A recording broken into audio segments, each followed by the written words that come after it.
Ladies and gentlemen, you are all welcome to this online session. It's indeed a webinar, a transnational webinar, focusing on fostering inter-regional learning, establishing national frameworks to regulate transnational corporations and safeguarding human rights in Africa and Latin America. Latin America today is in the spotlight following in Venezuela. That's not the theme of the webinar today. We are here to discuss the fostering learning across regions, Africa and Latin America. This session is organized today by vibrant organizations that are working together collaboratively to bring together high-level dignitaries that are joining us today in different formats, keynote opening remarks, and they will be chairing panels. They will be speaking in different sessions. So this is going to be a very active learning and impactful session that we have ahead of us today. I'd like to welcome all of you and say we have 3 panels. We have honorable guests, and without further ado, I would like to invite Your Excellency Solomon Enet, the ambassador representative of the Republic of Cameroon to the United Nations in Geneva, to give us the welcome remarks. Honorable Ambassador, over to you today. Thank you, Chair Moderator. Thank you, Professor. First of all, let me commend the leadership of Ambassador Christian Espinosa, the Ambassador of Ecuador, who was leading our working group. He did a wonderful job, a tremendous job. He's about to leave. He's enlightened us. He was a good leader of this relevant group. So I think it's my pleasure to welcome all of you and to thank all of you. But since we have translation, let me continue in French because I'll be more fluent in French than English. I don't know if I can continue in French.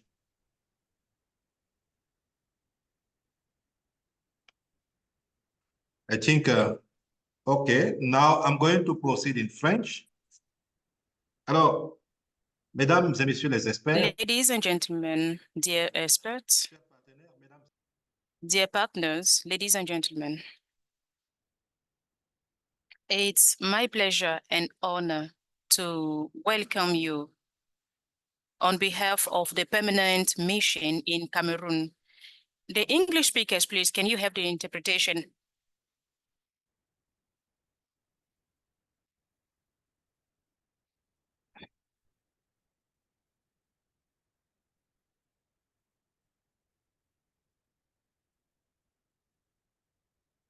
To you in their respective languages. Thanks so much. Okay, I'm going to do it slowly so that the translation could be very easier.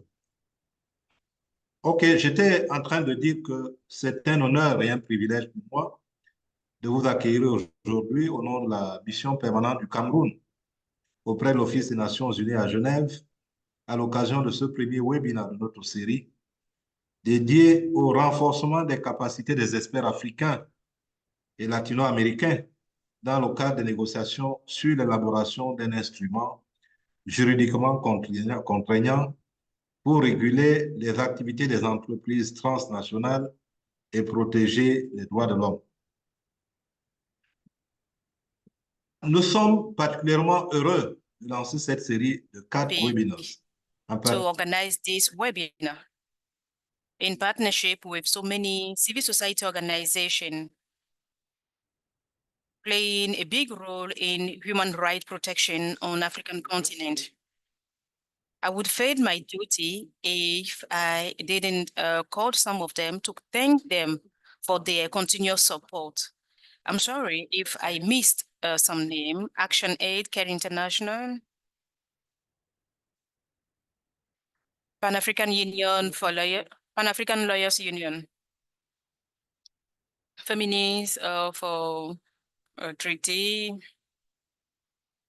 Human Rights, and also the Democracy Center, the Center for Democracy and Human Rights. Ladies and gentlemen, your presence here shows the importance you have for this activity and these initiatives. I would like to welcome all the participants who deem it important to spend time with us here on this platform.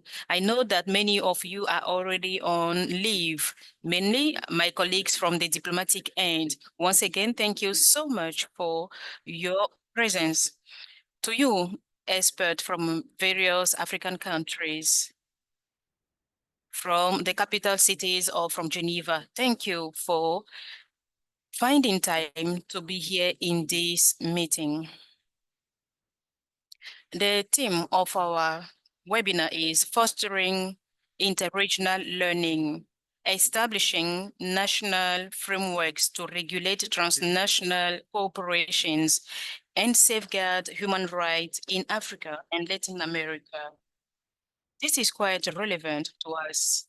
It shows the importance of how to leverage on the experiences and the best practices from other regions in order to support the national focal point and therefore safeguard human rights and also counter the negative impact of the transnational cooperation activities.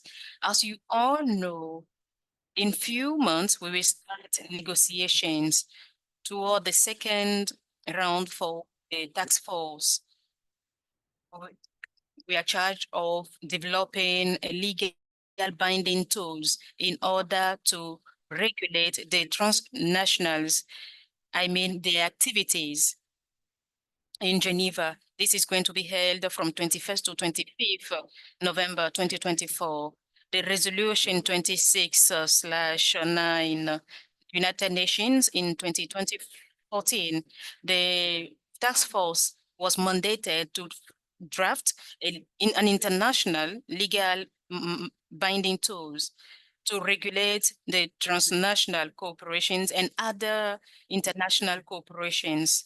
The main objectives assigned to this group are, first, make sure that the transnationals comply with the human rights and are also in promoting the relations. Number two, establish a mechanism to protecting, mitigating, and promoting human rights toward better commercial relations. As you all know, this is a very important process for the South countries, because with this, we'll be able to bridge the gaps in our legislations, first, vis-a-vis the transnational corporations, and reinforce the accountability and the traceability of these transnationals. Ladies and gentlemen, dear experts, the challenges we have during these negotiations are so intense. First, we need to protect our population against the violation of human rights, and we also need to work in a sustainable framework. For this, it's very important for us to have good tools and have the necessary knowledge in order to promote our positions and interests during the negotiations. Once again, I would like to thank all the participants and all the speakers for their interventions. Your perspectives and your interventions will be so useful for us to enrich our discussions and therefore reach our common objectives. I'm still convinced that what we are going to say here today will not only build our capacity, but also strengthen interregional cooperations, therefore move us toward the robust frameworks in protecting, safeguarding human rights toward an inclusive development, and prepare us to promote or to defend our rights during the working group sections. We would like to make sure that the voice of our people are heard and that their rights are respected. I therefore wish you fruitful deliberations.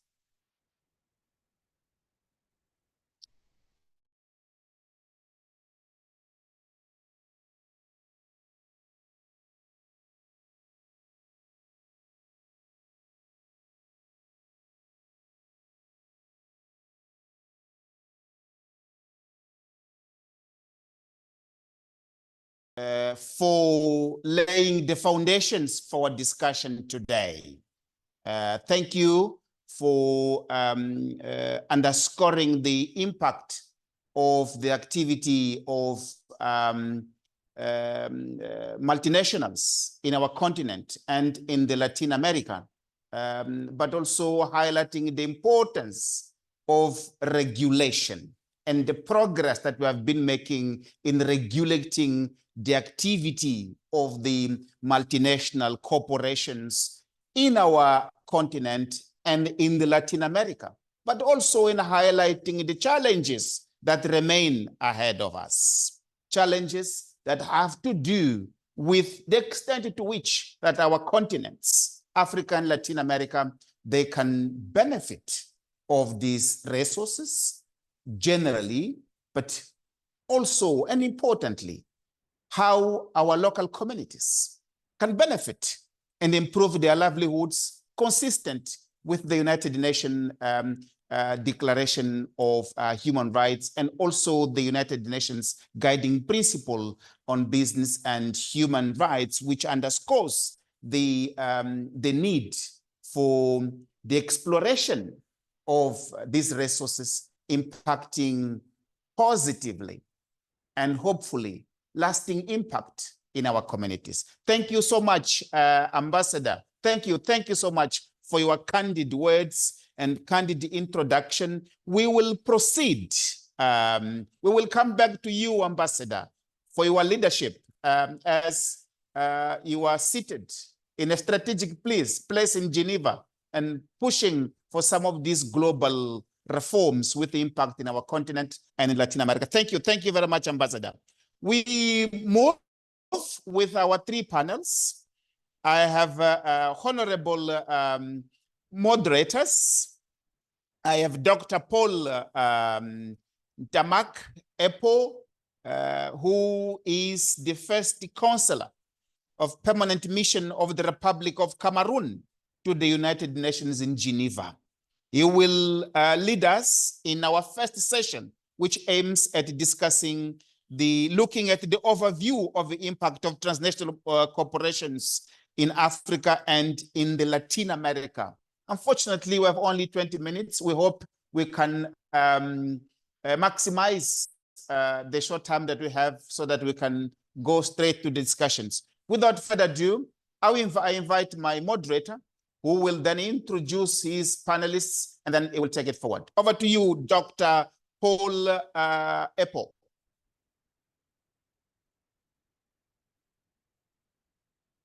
Merci, professeur Adriano. Merci beaucoup pour la parole donnée.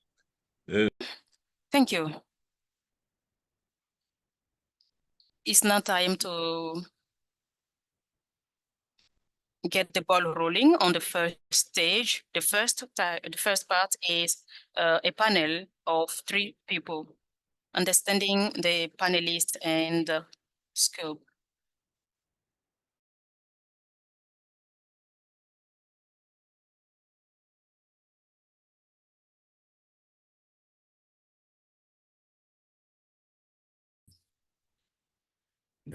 La traduction est acá. Orateur, Madame Mengoni. Mrs. Juana Toledo Pascual is a Kanjobal defender from Olelia in Guatemala. She is a leader in the Council of Without People, co-founder and coordinator of the Political Council of Women, CPO, and has actively participated in national and international forums on women's political participation and indigenous rights. Recognized by the Presidential Commission Against Discrimination and Racism, she has contributed significantly to advancing the rights of the Mayan, Garifuna, and Xinca peoples. Juana is also involved with ESCR-NET and the Corporate Accountability Working Group, advocating for a UN binding treaty on human rights and business. So, Mrs. Juana, if you are connected, you have the floor.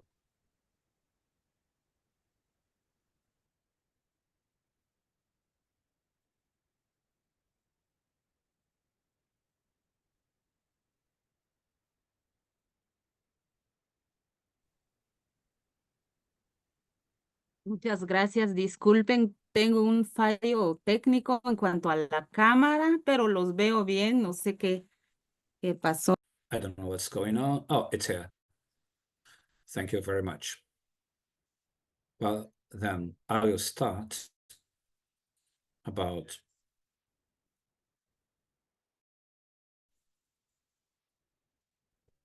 I will start in Guatemala because it's a country which is multicultural, in which there are the majority of the peoples of indigenous peoples here. And also it's a country which is considered the country of eternal springtime because there's a lot of vegetation. But due to the entrance of the multinational corporations, it's coming to an end. There is an agreement between the government, unfortunately, with the corporations, that since the agreement finished and the war which we had here in Guatemala, there was a peace agreement.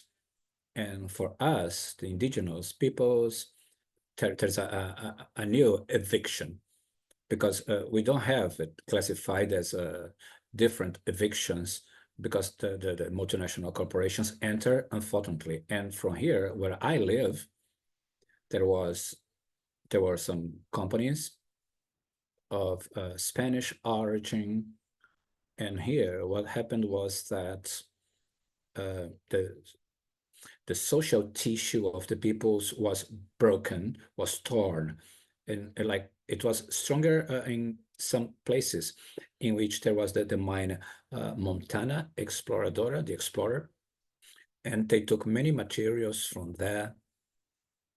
For example, stones and gold and others, and for a long time. Actually, we are really worried, and I don't just mention that as an example, you know. If we go to other places in Guatemala, they are still operating hydroelectric power plants and minings and palm oil extraction, which is very strong here, and substituting and sending away people from their homelands, and also expanding in the north area of Guabitenango. Then it's something to worry about, really. The indigenous people, especially here where I'm from, the Maya people, since the Marley mining arrived, the communitary consultations started with the previous and free consent here, which was used here. But unfortunately, the government did not respect the Convention 169 from the ILO, even though the country had ratified it. So this is where I live here. The hydroelectrics came in Huehuetenango.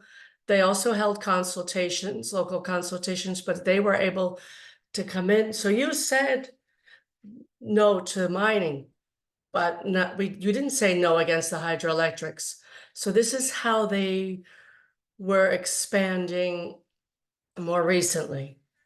In this case, in the Marlin mine in the pueblos of San Miguel y Yucatan and Zacapa in San Marcos department, there the consequences were very severe. The mine has left. The mining company has left. It's not working anymore. But they left a disaster. Right now, people, we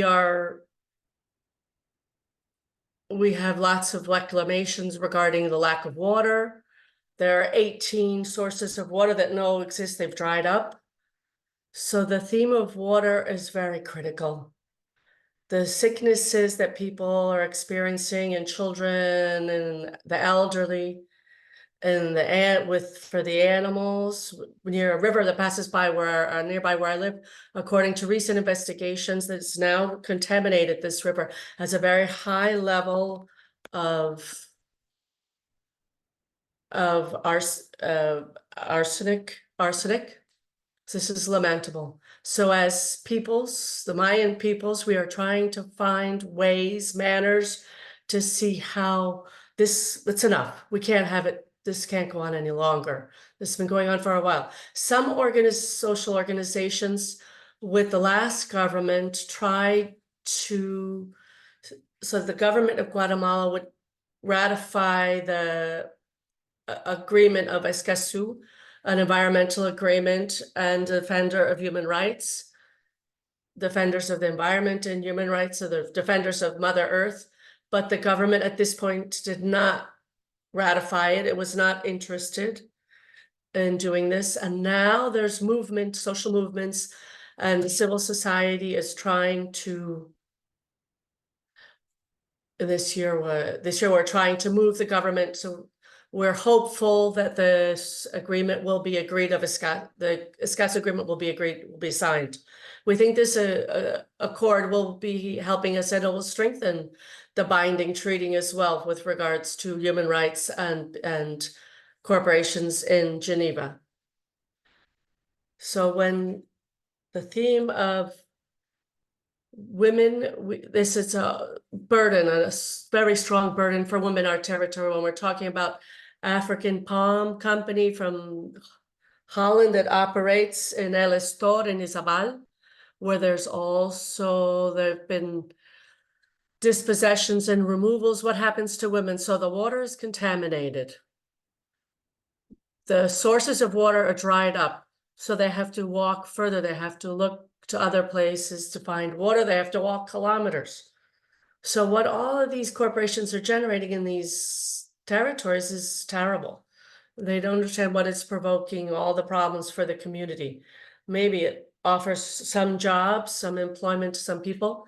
This is what happened with the Marlin mine, but just for a short period of time. But what leaves afterwards is just incredible. So we should to see in what way we can stop this with regards to the contamination. For us, for the indigenous peoples, of the Mayan indigenous peoples, we're very worried. They are doing so much damage to Mother Earth.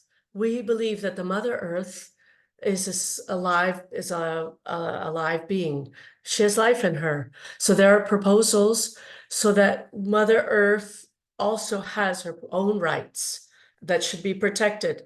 Unfortunately, the corporations don't see it this way. They just want to plunder and pillage and leave everything the way they want to. And how will Mother Earth recuperate herself, recover from all of this, especially with regards from the mining, especially the open air mining? How are people going to survive? We need to rethink this. Another thing that we reivindicate is the free self-determination of the peoples, that it be respected, this right, so that the corporations do not influence in the decisions that are made by the governments. In 2015, there was a government that was elected in this year. The mine of Marlin was very influential in the elections because we know why, so that they can continue doing what they want. So how is it that they influence and to obtain what they want according to their interest? As a result, the consultations, the communitarian consultations must be a right, must be respected when these corporations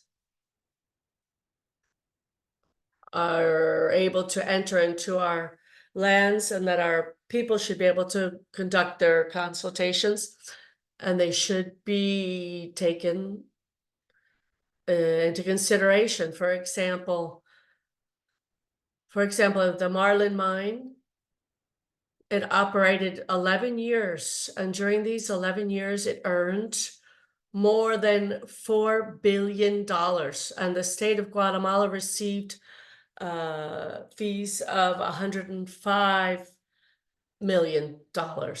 Even though, like I said before, the operations have ended and the work of recuperation, environmental recuperation, dismantling the equipment and the infrastructure is going to go on for, we don't know how long it'll be how long it will take to recuperate. They have left so much damage to recuperate the environment, to reestablish itself.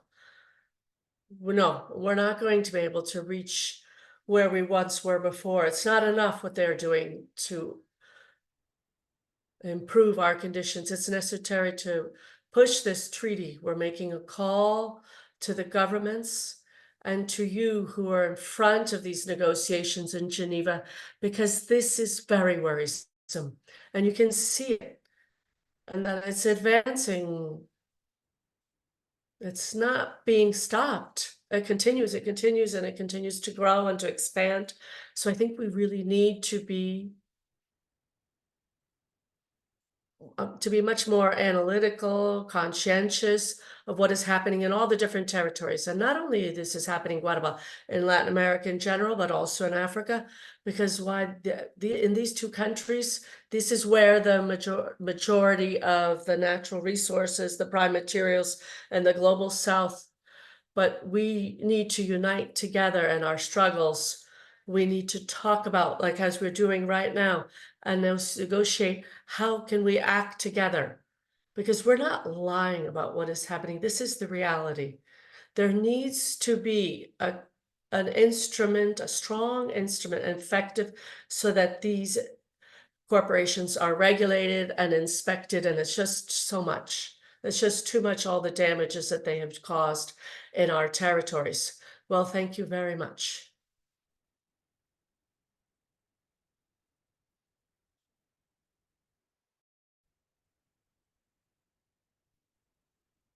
Thank you very much for this heartfelt explanation of the situation in Guatemala. Pero el tiempo que tenemos mucho corto. Thank you very much. Time is short. Over to you, Dr. Paul Epo, to continue with your session, please. Merci, professeur. Merci à Rwana qui a partagé l'expérience du Guatemala. Grâce à votre expérience, nous avons pu mesurer l'impact que pourrait avoir l'activité de certaines entreprises sur les droits des populations indigènes, que ce soit sur les droits individuels, mais également sur les droits collectifs, y compris le droit à un environnement sain. Vous avez également soulevé les difficultés liées à la réparation et à l'établissement des responsabilités. Votre intervention démontre, s'il fallait encore le prouver, la nécessité d'établir une réglementation solide pour réguler l'activité des entreprises et protéger les droits de l'homme.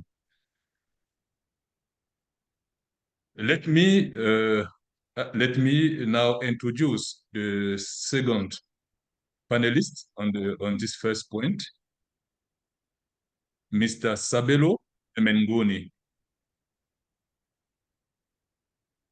Mr. Sabelo Emenguni is a community activist and national administrator at Mining Affected Communities United in Action, MACUA, in the Republic of South Africa.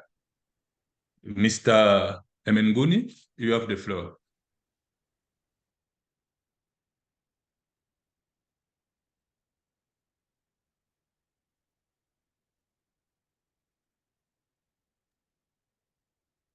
If Mr. Emenguni is connected, you have the floor for about 8 minutes, please.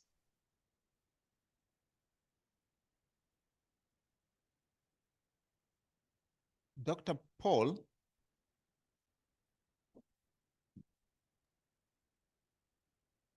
Yes, Professor. You said 30 minutes? No, 8 minutes. 8. Ah, okay. 8 minutes. Thank you, thank you.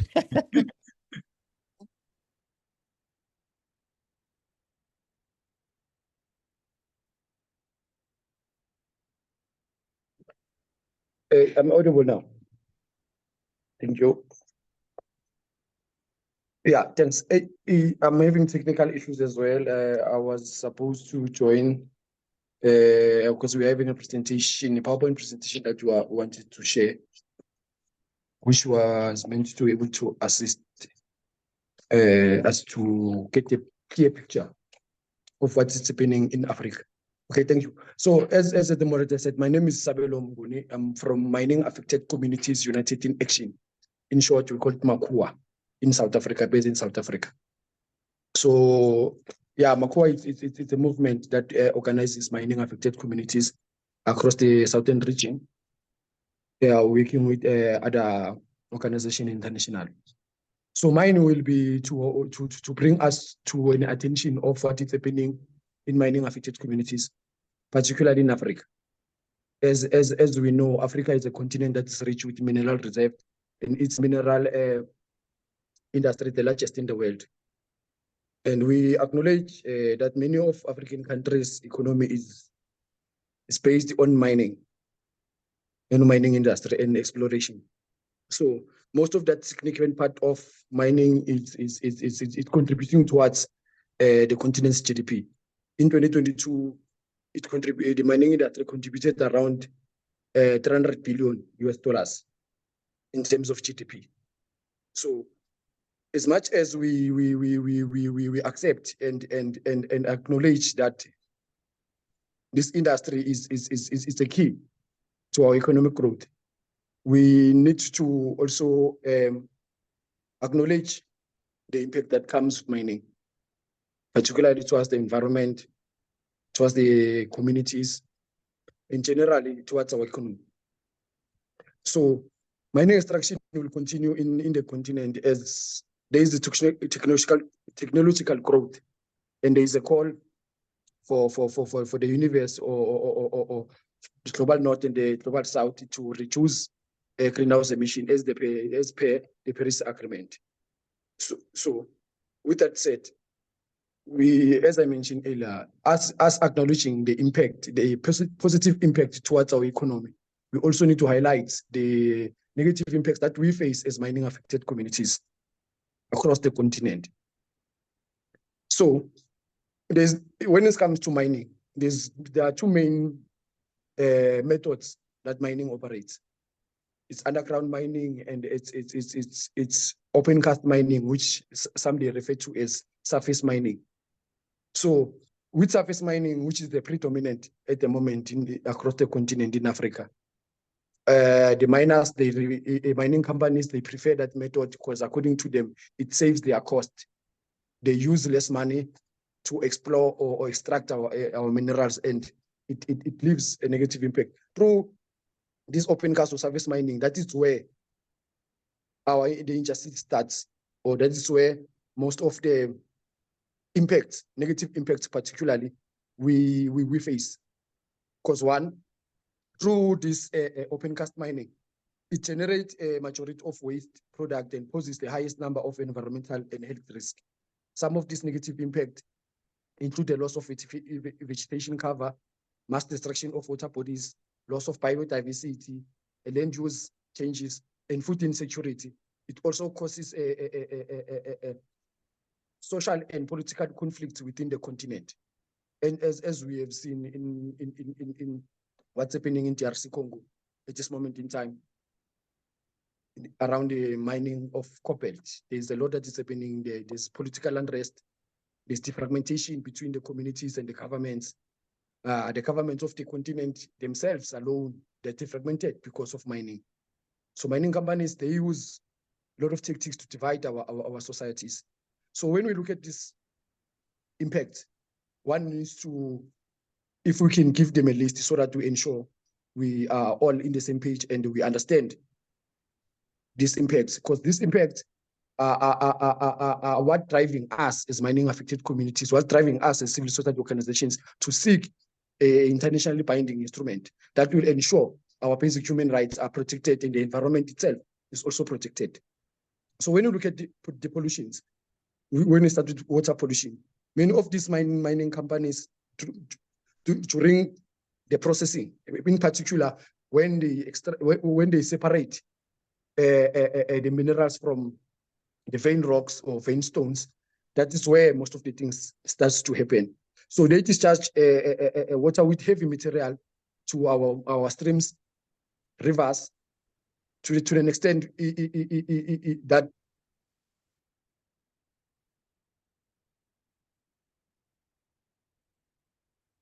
our speaker, Sabelo Mnguni from MACUA movement in South Africa. Hello, Sabelo. Can you still hear us? Sabelo. O que está acontecendo? Sou eu ou ele? Não é nossa internet, não?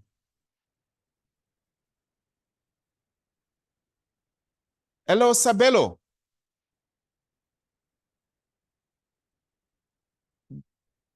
Dr. Paul, we seem to have lost our speaker.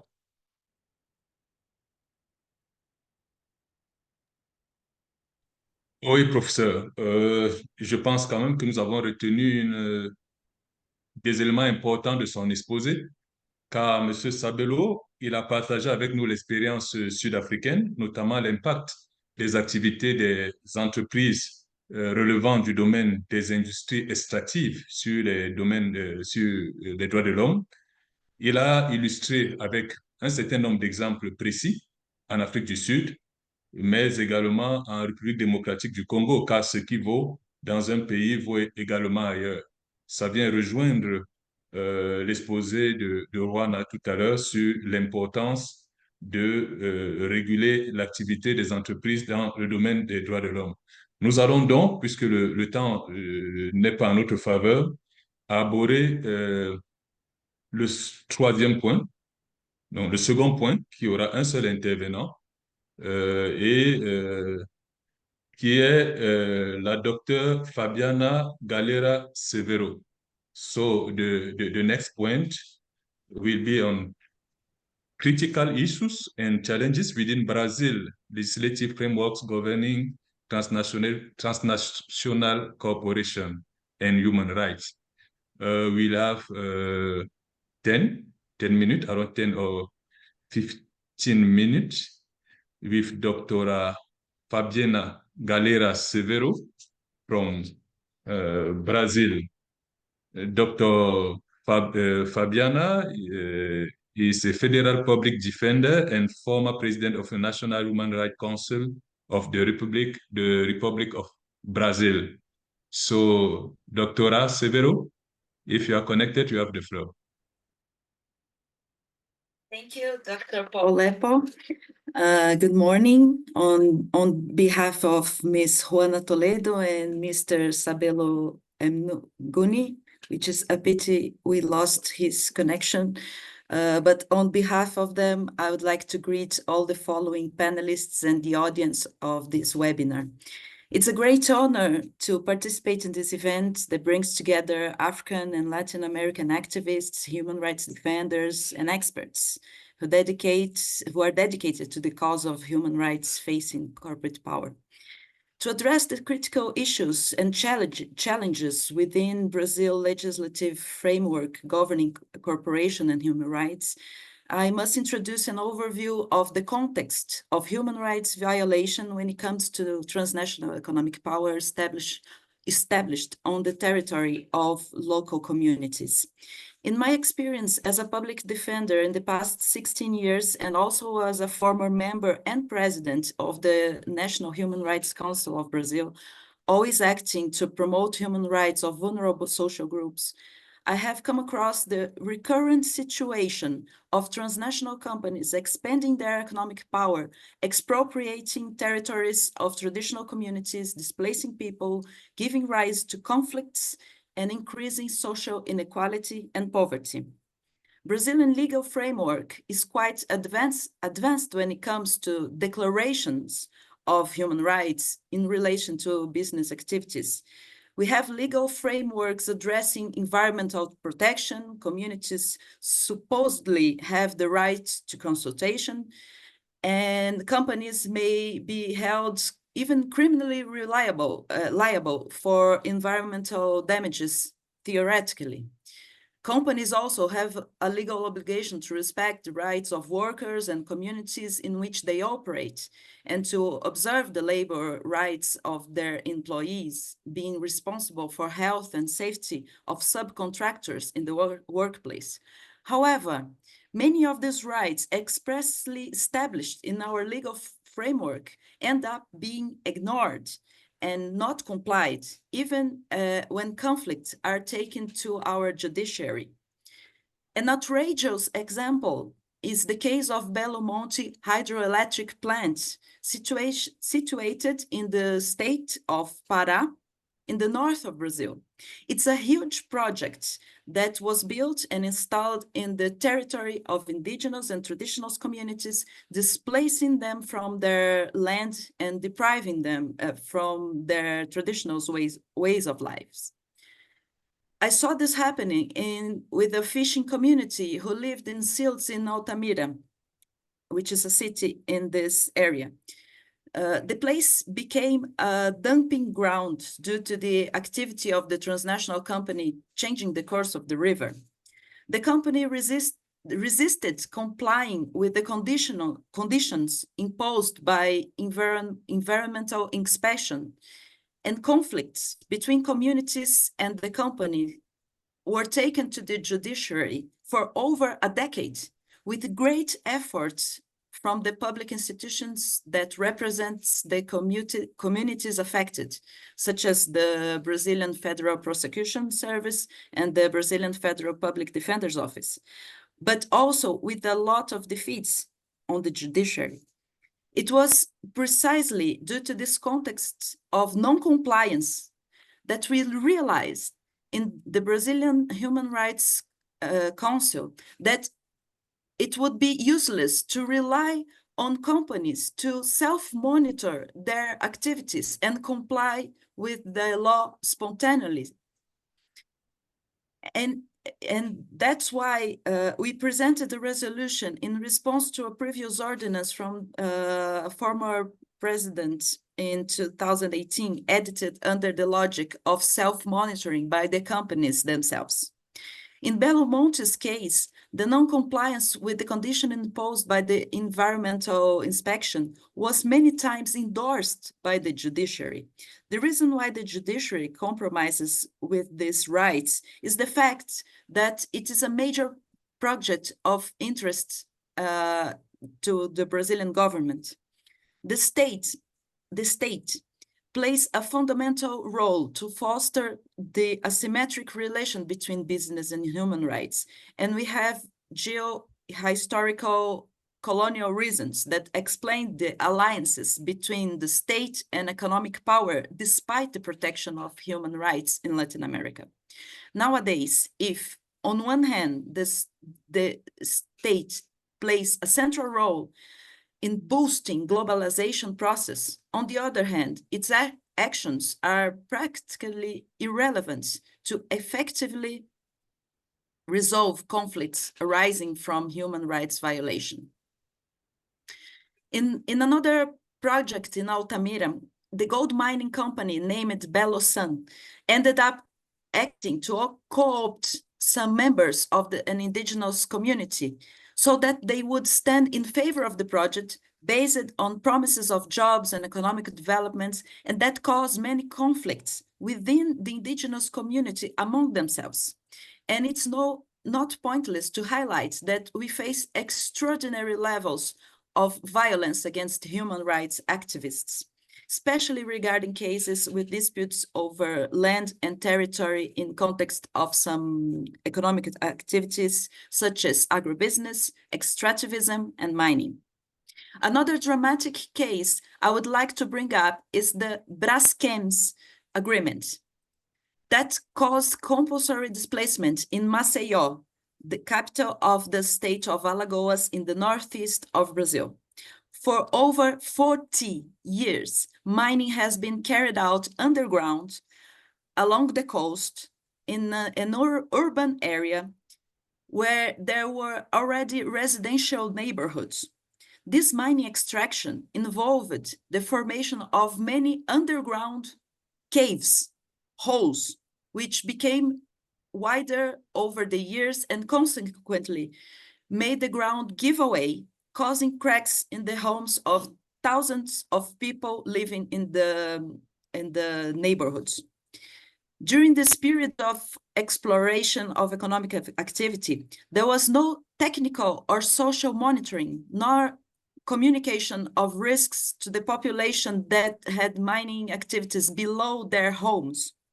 However, the legal solution given to the case resulted in another human rights violation among the affected population. An agreement was signed between the company and the institutions of the justice system, approved by the judiciary without any social participation of the people affected.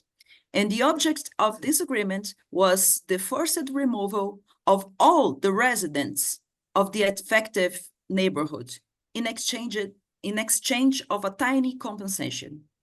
The company responsible for the damage, on the other hand, would consolidate the ownership, the property of all the area. At last, it's important to address the current fragmentation of supply chains that foster the exploitation of the workforce in conditions of forced labor. Our heritage of centuries of slavery left us an unfortunate historical and structural discrimination in society based on race, origin, and economic position, as defined by the Inter-American Court. This context of discrimination makes victims of forced labor invisible throughout supply chains. Victims of human trafficking due to fraud in the recruitment process and abuse of social vulnerability are not able to break the cycle of exploitation, and sometimes the judiciary itself denies the law, naturalizing forced labor performed by some social groups in society. It's also another consequence of the new global relations of work and business, where a mass of unemployed workers is seduced by a fallacious discourse of entrepreneurship, demobilizing the sense of collectivity of the working class. There is no such a thing as a working class in some economic activities any longer.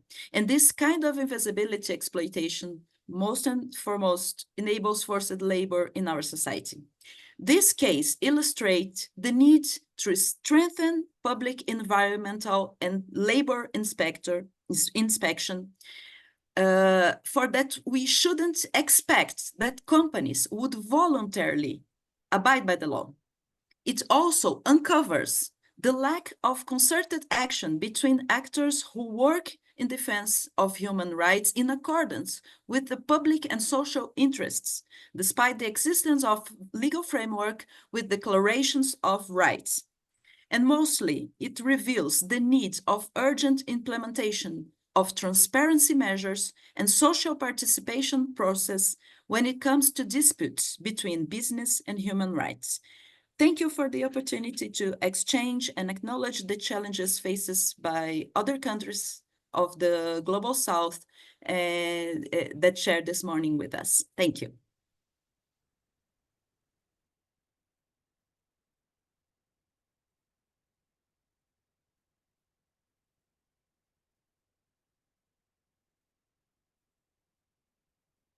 Obrigado, Pero? obrigado.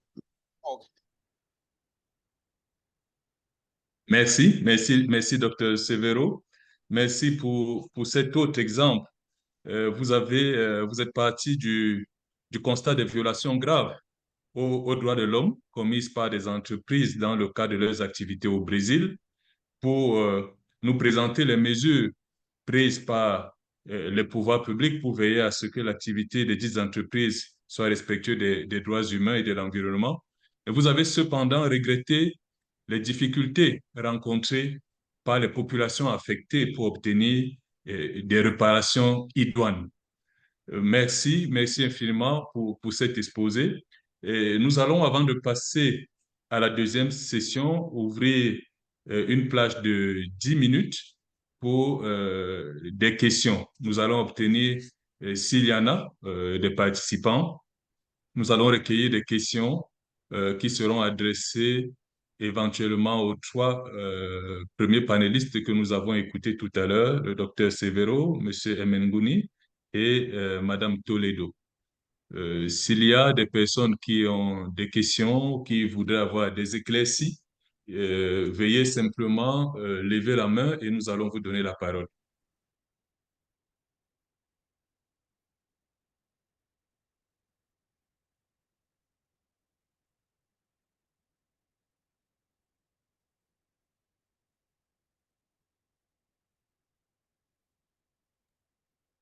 Oui, je vois une main de... I can see one hand from Olivia Solari from ActionAid International. You have the floor.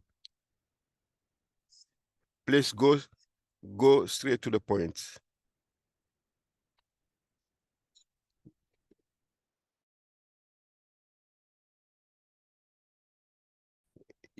Yes, we can hear you. We can hear you. Thank you very much. It seems that compliance with existing legislation and policies is a key issue.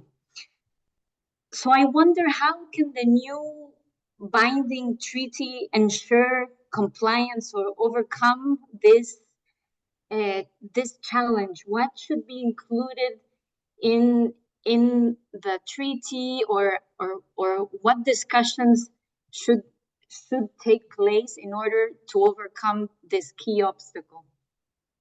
Thank you.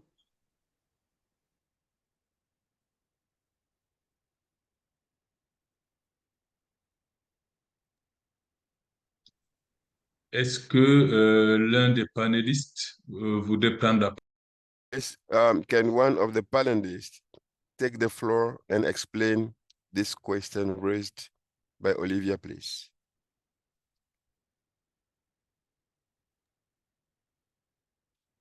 Audible.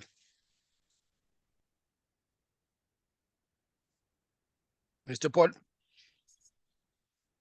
Yes, Mr. Sabelo, go ahead. Okay, thank you. No, thanks to the question from the attendees. The thing is, as you correctly put it, with the current legislations that we are having as continents or as states, mining companies, they find a way of evading these regulations. And remember, if a regulation, if a company exists in South Africa, it complies with South African regulations. Once it moves out of South Africa, it becomes difficult for South African state or any state to hold that company to account once it moved within the jurisdictions. So what we are advocating for is a binding treaty that will have no borders, will have no jurisdiction. If a mining company runs away from South Africa, moves to go back to London or go back to, in our case, we've got an example of London Minerals. We lost in South Africa in 2012. We lost workers.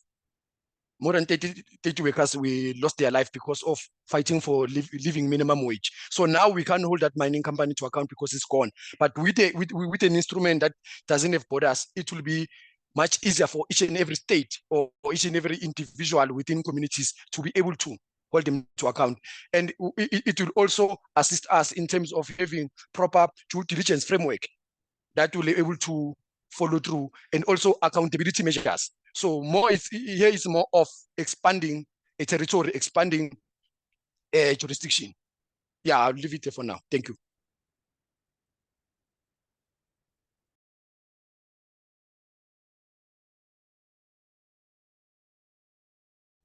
Thank you, Sabelo.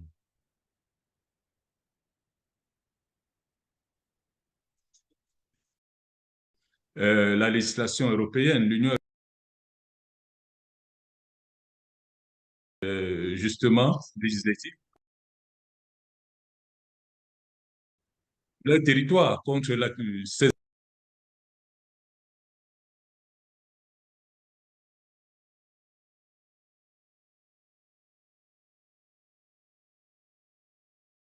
This is a regulation helping them to protect their territory, but albeit it doesn't really regulate the activities of the transnational corporations.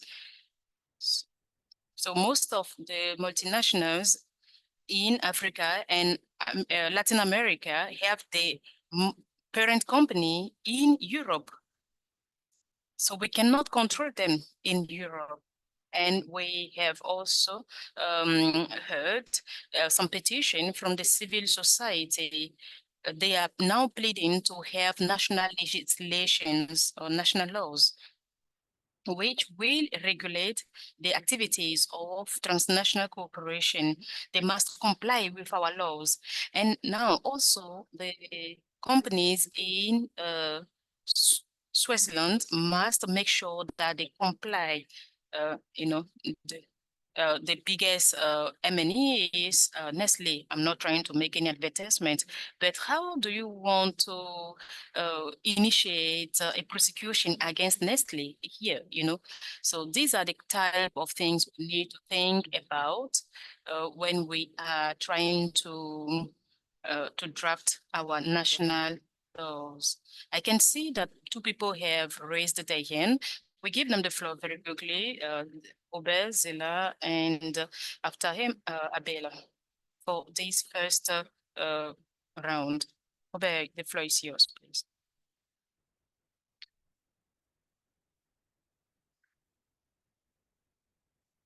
Ober, the floor is yours, please.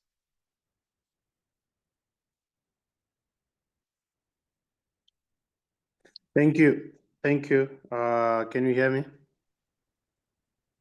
Yes, we can hear. All right. Thank you for this very important discussion, which allows us to learn experiences from different regions. My name is Obet Bore. I work for a public interest law organization based in Zimbabwe. It's called Zimbabwe Environmental Law Association.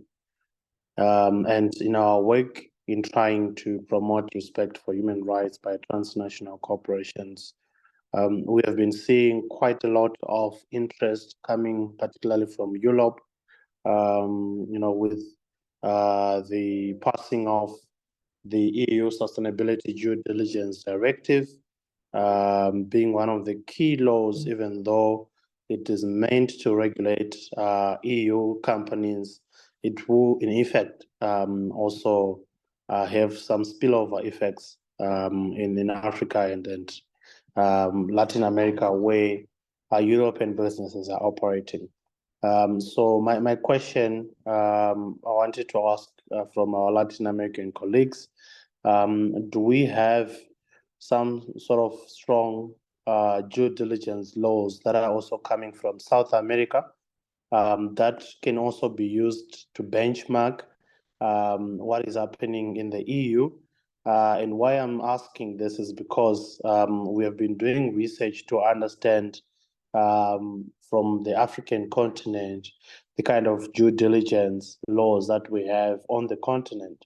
And you will find that there are very few. In fact, there is no single country that is actually legislated due diligence as part of its national legislation, except that you will find some fragmented legislation that do ask for certain aspects of due diligence, like environmental impact assessments or like climate change, climate impact assessments, but these are scattered.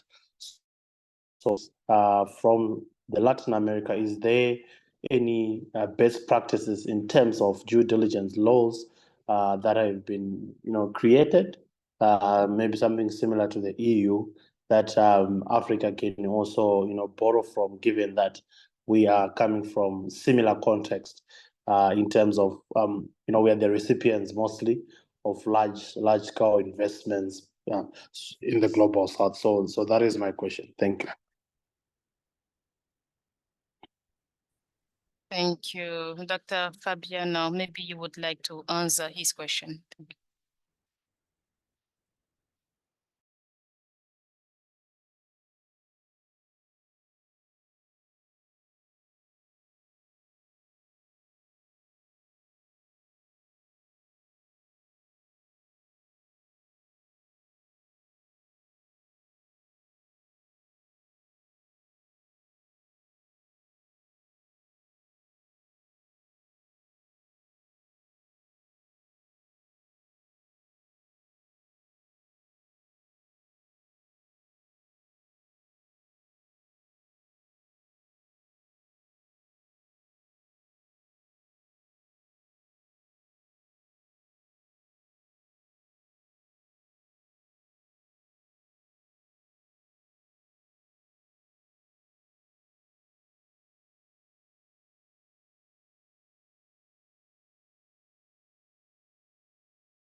Peut-être 2 minutes avant d'entamer la prochaine session.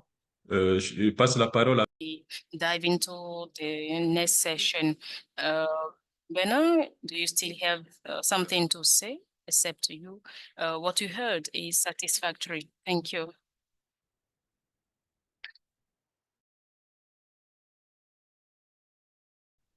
In this age of critical minerals, there is a rush to get those minerals from Africa, and there is definitely going to be those environmental and human rights concerns that might have not been contemplated during the negotiation or the initiation of the Treaty on Business and Human Rights.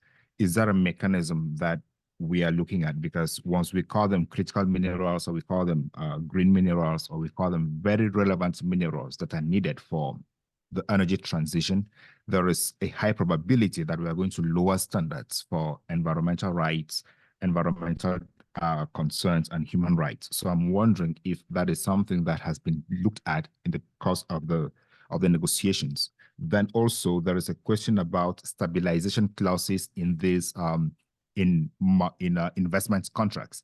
Is the current guidelines or the current draft of the treaty looking at how to weaken the stabilization clauses so that we foster the protection of human rights in Africa? I would like to hear about this conversation, and if there is any ongoing work on that, on these two questions, I would like to be part of that. Thank you.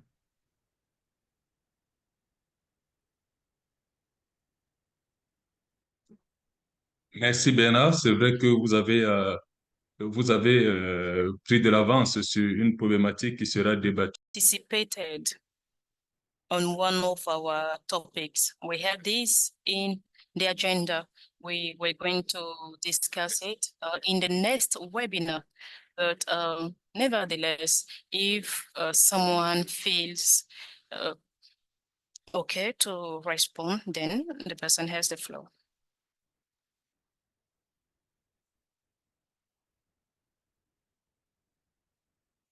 Okay, I can jump in. Okay, yes. So you see, when we talk of minerals, we're talking about something that's underground. Regardless, we are talking green, we are talking fossil. At the end of the day, they require extraction, they require mining. So they will continuously be environmental degradation. They will continuously be abuse to human rights if us mining for critical minerals is conducted in the is conducted within this terrain that we are having at this moment in time. At this moment in time, we are having weak mining legislation as Latin as in African continents. We are having weak due diligence mechanisms. So what we are seeing is mining will continuously be there. regardless of green or fossil. So we want to safeguard, learning from what we experienced during the extraction of fossil industry. We want to, one of the reasons there's a push towards a green minerals or green economy is to do away or try to remedy what we experience with the fossil fuel industry. So we need to have this internationally legally binding instrument that will ensure us moving with this just energy transition. It needs to be just. So for it to be just, it needs frameworks that will ensure we are protected as communities, we are protected as a states, we protect the environment, we benefit more than anything else. Because previously, it is the research have been showing that we are losing a lot as African countries through illicit financial flows. Nothing is safeguarding what comes in the continent, what goes out in the continent. We are selling raw material using foreign currencies. So there's a lot that we can discuss around what mining brings and what we need to improve when we're going to the future, what we need to improve with this just energy transition. Because mining will continue to take place, will continuously be looted and laundered as Latin and as Africa. So with this legally binding instrument, yes, there are regulations or guidelines that seeks to remedy what we lost and what we are suffering from. So as civil society organizations, I would speak for everyone. I would say with this binding instrument, we are going to achieve what we are fighting for. Thank you for now. Thanks, Mr. Paul.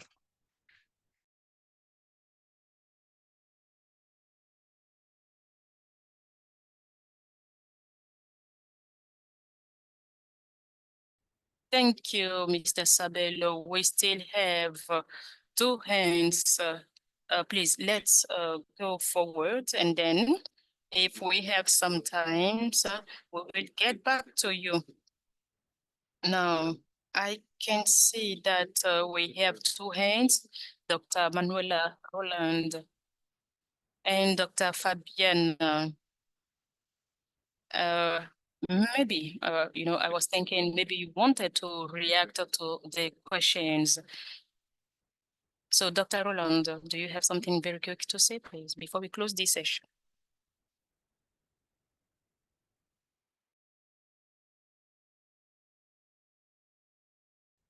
I'm sorry, I am in Okay. 2 different. I'm on my computer with some problems. Can you hear me? Yes, we can hear you. Okay. Okay, so now I think everything's okay. So I just wanted to comment. I'm going to talk about this later on than when I'm presenting, but some people may be leaving, so I wanted to comment on it right now. That's why I raised my hand at the moment. Because when it was asked the question if in Latin America, if there's other initiatives of due diligence that are being taken forward, in fact, as Fabiana, my companion, has mentioned, in Brazil, this project, this bill isn't due diligence, or it's a law that we call as a national framework on human rights, and it's much longer, a lot of protections and responsibilities and obligations and dialogues, a lot with the process, including of negotiations of the international treaty of binding treaty. So I'm going to show that. But there are initiatives in Latin America and Colombia and Uruguay and Argentina being elaborating laws, national laws that could be incorporated.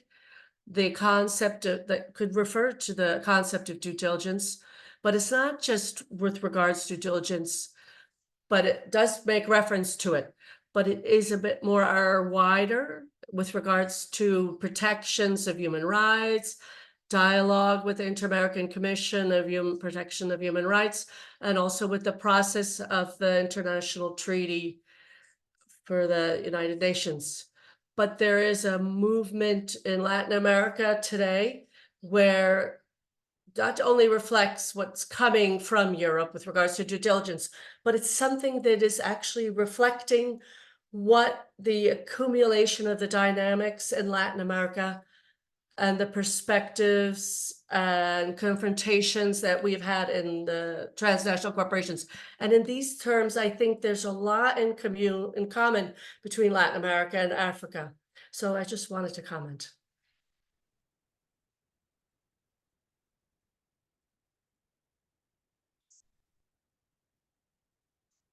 Votre intervention. Ruana. For your intervention. Sí, Juana, ¿tiene alguna cosa Juana, do que you have decir something to say before we ahora, close antes this de section, la please? próxima parte?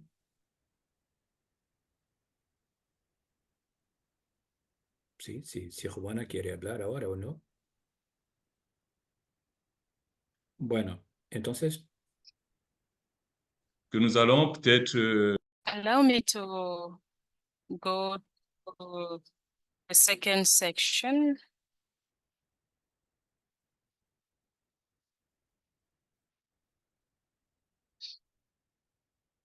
For the very vivid and able facilitation of this session, where we had the opportunity to hear experiences from Guatemala, from South Africa, and from Brazil. I mean, a lot was said, and we'll be able to return to that shortly towards the end of our session today. Now we move, honorable members, to the next session, section 2.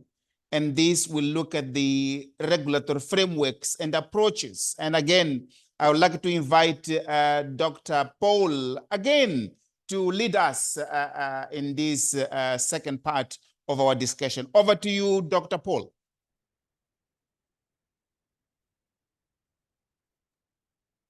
Merci infiniment, professeur. Vous avez déjà fixé le cap de cette deuxième session et nous allons passer justement immédiatement au premier point. Effective frameworks in Latin America, lessons learned and best practice. We will have for 20 minutes, first of all, Mr. Javier Palumo. And after Mr. Javier Palumo, we'll have Dr. Thales Coelho. Mr. Javier Palumo is a special rapporteur on economics, social, and cultural rights at the Inter-American Human Rights Commission and chairperson of the Advisory Committee of the Human Rights Council at United Nations. Mr. Javier Palumo, if you are here, please. Yes, you can take the floor. Thank you. Thank you very much, Paul. Can you hear me? Perfect. Thank you. I'm going to speak in Spanish. And I'm going to talk about the ESCR agreement. Muchas gracias primero a la organización de este webinario por la oportunidad de poder conversar con ustedes y en el marco de este diálogo con voces. Dialogue with voices from Latin America and voices from Africa. It appears to me a seminar, a webinar is very important, pertinent. I am the rapporteur, especially for the social, economic, and cultural rights of the Inter-American Commission on Human Rights and REDESCA. These relators, the Inter-American System of Human Rights, the historical relator, rapporteur of REDESCA. It's recently created. And from this position, I would like to make some reflections with regards to the ESCASU Accord. First, the theme is the ESCASU Accord is very particular. a technical particularity, a political particularity. It is the first environmental treaty of Latin America. It's a crucial treaty for the protection of environmental rights in the region, especially with regards with regards to sediment. And in this manner, the principal objective is to strengthen the implementation of Principle 10 of waters and public participation in issues regarding the environment. Well, another particularity, it's very recent. It was signed in 2018. And it talks about the following themes that are related to aspects regarding, with regards to procedure, such as the theme of the access to information, environmental information, the theme of participation, public participation by civil society, by the indigenous peoples, and also the access to justice with regards to environment, with an emphasis, very clear focus to protect the environmental defensors in the territories. So now this treaty, what is it in the Inter-American, but it's not an Inter-American treaty. It's a treaty that has been managed in the Organization of American States. It's a regional treaty of the United Nations. This leads us to certain particularities. So first, the treaties have a hemispheric implication. So it's for throughout all of the Americas in the principle. So depending upon the ratification, according to each country's ratification, whereas the Mercosur and Latin America and the Caribbean. So another aspect that I think is important to propose here the link between ESCASU and the Inter-American system of human rights is that to present from the Inter-American Commission, from the system of Inter-American, the ESCASU Accord, since the first day, has been very well received. It's not a treaty of the Inter-American system, but it's a treaty, but the corpus juris of Inter-American has been accepted. The norm has been accepted. The monitoring has gone very successfully. Within the work with the REDESC has been doing, the rapporteur of economic, social, and cultural rights. So the other peoples have observed it's a new chapter related to the countries, so they can make recommendations and evaluations. It's been the ratifications that are done within the America, and it includes the Accord of ESCASU and the lobbying or the advocacy and the agendas to be ratified by the states within our mandate. And at the same time, the ESCASU Accord is frequently cited by the production of the Inter-American Commission of Human Rights, the report of REDESCA, and by the Inter-American Court of Human Rights and their decisions and their sentences. Another aspect that's very important about the ESCASU Accord is that the healthy environmental right is included in the Inter-American Commission rights and for various decades. It has been included in an article in the Protocol of San Salvador. It's the additional protocol of the Inter-American Commission of Human Rights in Material and Human Rights and Social, Cultural, and Human Rights. It's from 1988, and it came into existence in 1999. Another aspect that I think is important to mention is the existence of, for decades as well, of jurisprudence in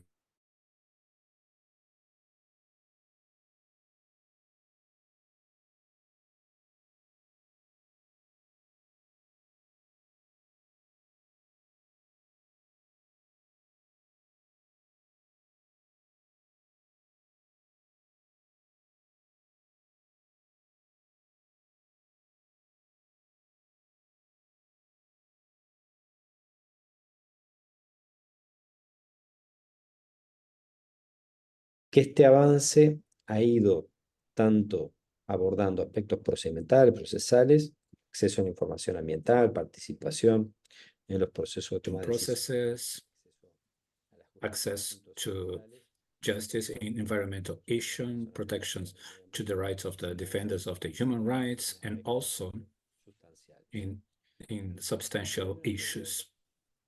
Now, regarding something which seems important to highlight now in this final minute, it's very important. The agreement of CASU about this norm and how strong it is as a political process of CASU. And the Protocol of San Salvador, as I mentioned, in 1988, took more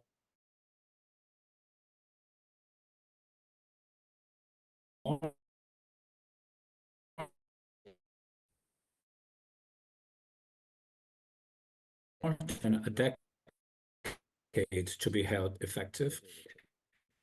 And from 88 until now, it's being ratified by 18 countries.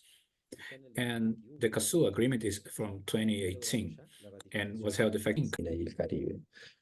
No solo porque se inserta en un desarrollo de debate normativo, de construcción de estándares jurisprudenciales que lleva décadas, en un sistema que además de abordar aspectos procedimentales o procesales, aborda temas específicos y sustanciales, sino además por el enorme impulso político que le da a la agenda medioambiental desde la perspectiva de la importancia que le han dado los países al haberlo ratificado. The countries have given it and have ratified it strongly and quickly, and revitalizing the discussions around the incorporation and strengthening of the vision of the healthy environment as a part of the human rights, something consecrated and really strongly American. And besides, it's a fundamental tool to face the challenges connected to climate change. Thank you very much. I hope I have been brief and synthetic enough.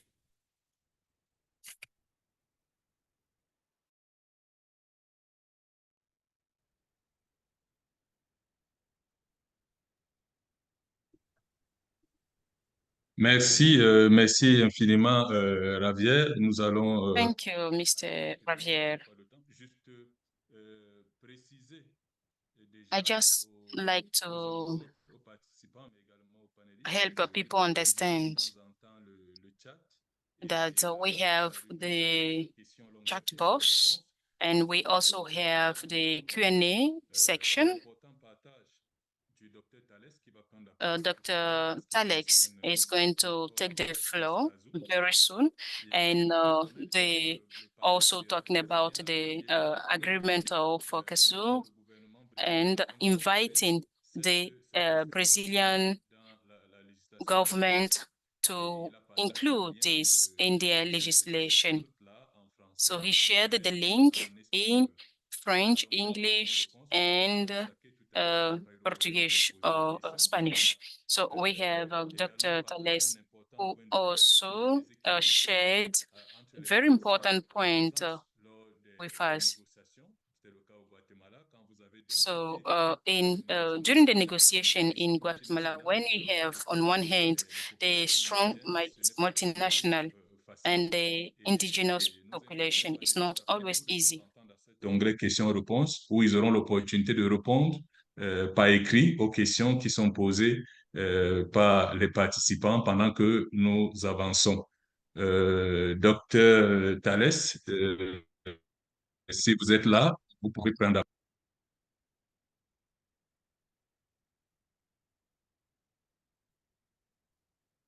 Good afternoon, everyone. Do you hear me? You can see me as well? Yes? Okay. So I'll start. First of all, I'd like to thank the institutions that are organizing this webinar for inviting me to talk a little bit about legislative and regulatory developments in Brazil concerning transnational companies. But I'll ask permission to share some slides. I think they will help me to make myself clear about the subject that we are dealing with. Let me know, please, if you can see the presentation. Yes, it's okay. Okay. So, first, a few words about the Brazilian Prosecution Service. I think it's important for you to understand why a federal prosecutor is using this space. Why do we have at the Brazilian Federal Prosecution Service a working group on human rights and business? I think two main points for that. First, in Brazil, different from other prosecution offices around the world, we are an independent public agency, which means that we do not report to any branch of the government. And also we have the power to file both criminal and civil lawsuits, especially class actions, in order to protect society and to defend human rights violations victims. So to talk about the legislative and regulatory current initiatives in Brazil, is also necessary to understand that Brazil is a huge player in global supply chains, especially regarding the production of agricultural commodities such as soybean, sugar, beef, poultry, coffee, and orange juice, and also regarding the extraction of mineral commodities like iron ore and oil. And in this huge supply and important supply chains, we often see some environmental damages occurring, mostly deforestation and pollution, and also human harms like forced labor and the grabbing of indigenous land. And to face those problems, those human rights and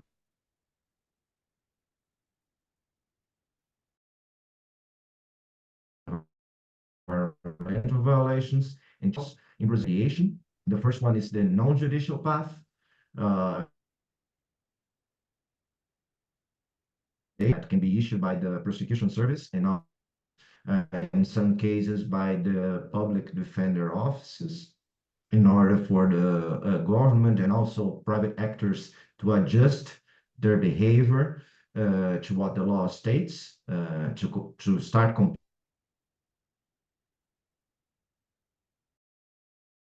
out-of-court settlements, like the famous beef agreements were made by the Federal Prosecution Service with big companies in the meat and packing industry, in which they agreed to engage in environmental and human rights due diligence.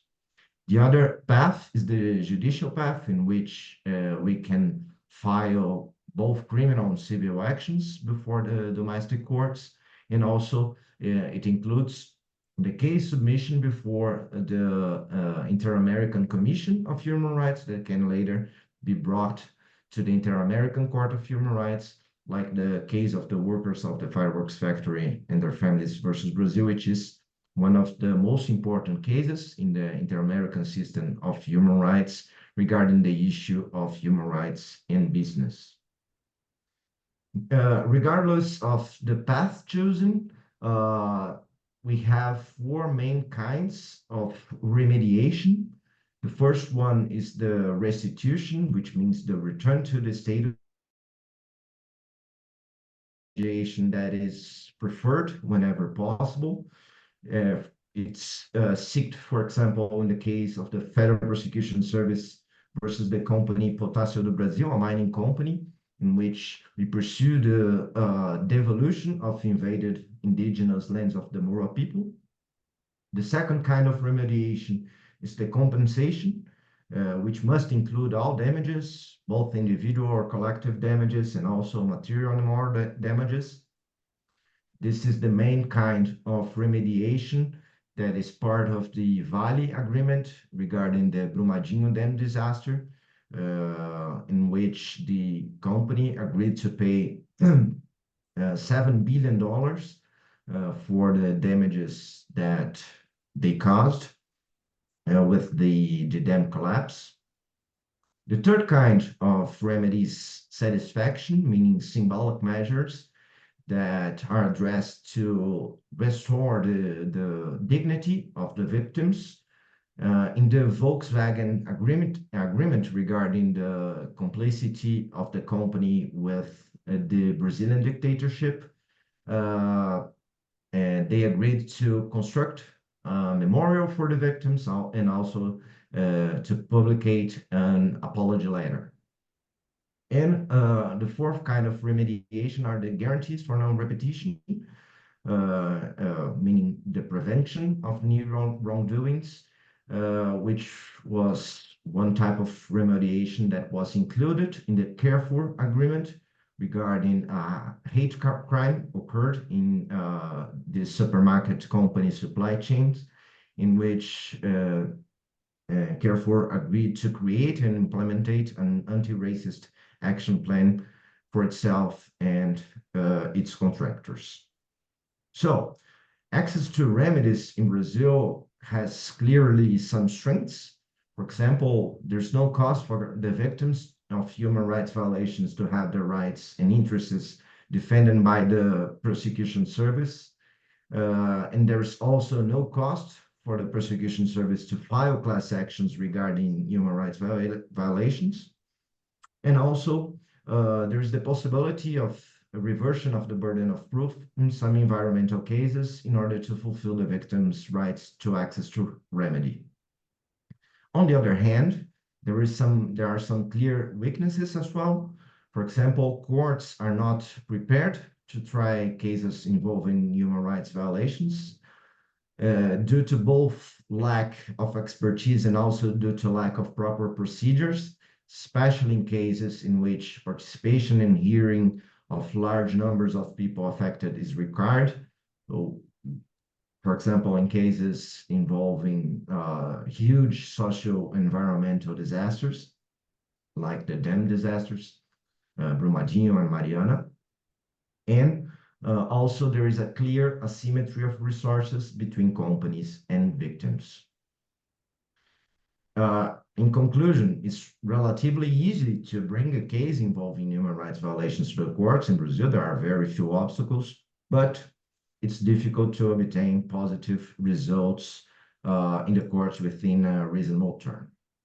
So, considering the situation, there's currently two main initiatives, legislative and regulatory initiatives that seek to face those problems identified. The first one, which was already mentioned by Mrs. Fabian and Mrs. Manuela Holan, is the draft law number 572 of 2002, the House of Representatives, which was presented by congressmen but built by representatives of right holders, civil society organizations, and academia, and aims to establish a binding national regulatory framework on human rights and business. And there's also the aforementioned national policy on human rights and business, which is conducted by the federal government under construction by the Ministry of Human Rights, Brazilian Minister of Human Rights, but with broad participation from representative sectors of society, and it seeks to regulate the obligations of the Brazilian state in relation to the issue of human rights and business, and also to establish the rights of people negatively impacted by corporate activity. About the draft law number 572, I would point out its main principles, in my opinion. First one, the supremacy of human rights and the pro homine interpretation of pro homine principle. Also, the direct obligations for companies not only to respect, but also to protect and promote human rights, and also the centrality of the victim in the process of prevention and reparation of human rights violations. As its main legal instruments, I will point out the mandatory human rights due diligence for companies throughout their entire supply chain, the person of the corporate file in order to guarantee compensation for human rights violations, and finally, the independent technical advisors for victims of human rights violations throughout the whole reparation process, which must be paid by the companies that caused the harms. Regarding the national policy on human rights and business that is under construction, it has as its declared goals to regulate the actions of companies in the promotion and defense of human rights, to set up mechanisms to monitor and remedy human rights violations by companies, and to ensure the implementation of corporate policies in line with national and international regulatory directives. And as its guidelines, I'll point out, first, the consolidation and improvement of current public programs and policies related to defense and promotion of human rights in the corporate sphere. For example, we have a strong legislation in Brazil regarding forced labor, protection against forced labor. So it must be used, it must be acknowledged, it must be improved by this national policy. The second guideline is the alignment with the United Nations Sustainable Development Goals. And the third one is the non-limitation to the UN guiding principles on business and human rights, which is acknowledged by the government as being an important step to advance in human rights agenda, but in Brazilian government opinion and also in the Federal Prosecution Service opinion, the UN guiding principles, they are not enough to fight corporate impunity. So as final remarks, I would say that draft law number 572 and the national policy on human rights and business are different in nature, objectives, and normative structure, but they are not mutually exclusive, which means that the approval of both would greatly strengthen the legal framework in Brazil for preventing and remedying human rights violations by companies, reducing, therefore, corporate impunity. So this is the thoughts that I would like to bring for you, and I'll be happy to address any questions you might have. Thank you.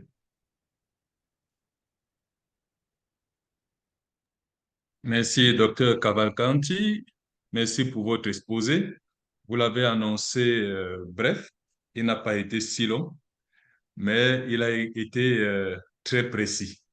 Merci. Vous avez fait un bref aperçu des récents développements législatifs et des mesures réglementaires pour réguler l'activité des sociétés transnationales au Brésil. Vous avez aussi évoqué un certain nombre de mesures judiciaires.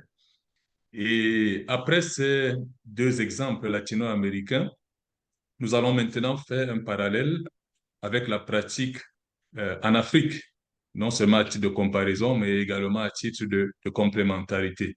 Ce qui nous amène au deuxième point de cette...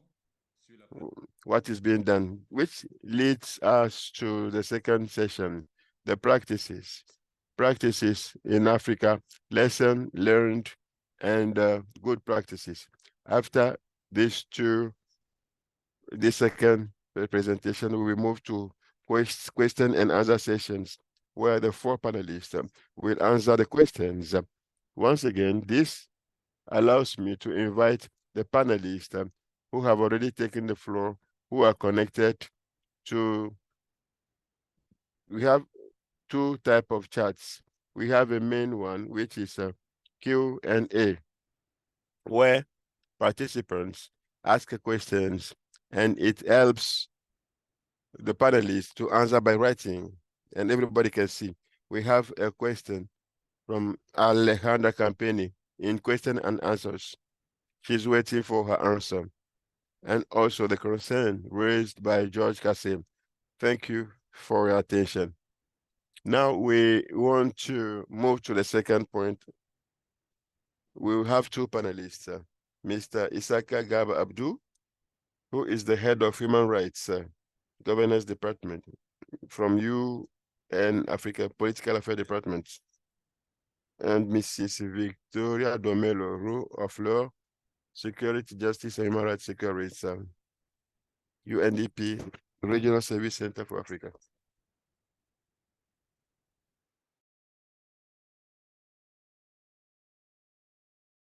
Good afternoon. Good afternoon, Your Excellency Ambassador Solomon Enet, Ambassador and Permanent Representative of the Republic of Cameroon to the United Nations in Geneva, distinguished participants, ladies and gentlemen. It's a pleasure. I would like to thank the organizer of this event for inviting the AUSC African Union Commission to make a presentation on this webinar on fostering interregional learning between Africa and Latin American states, establishing national framework to regulate transnational corporation. So in terms of business and the human rights, the African Union was inspired by the African Union Agenda 2063, which serves as the strategic framework for the continent's socio-economic transformation over 50 years. And also it's aligned its member state with the United Nations guiding principle set out with the three pillars: the state duty to protect human rights, the corporate responsibility to respect human rights, and access to remedies for victims of business-related abuses. In this regard, African Union support the development and implementation of National Action Plan on Business and Human Rights. I hope you can hear me. I can continue.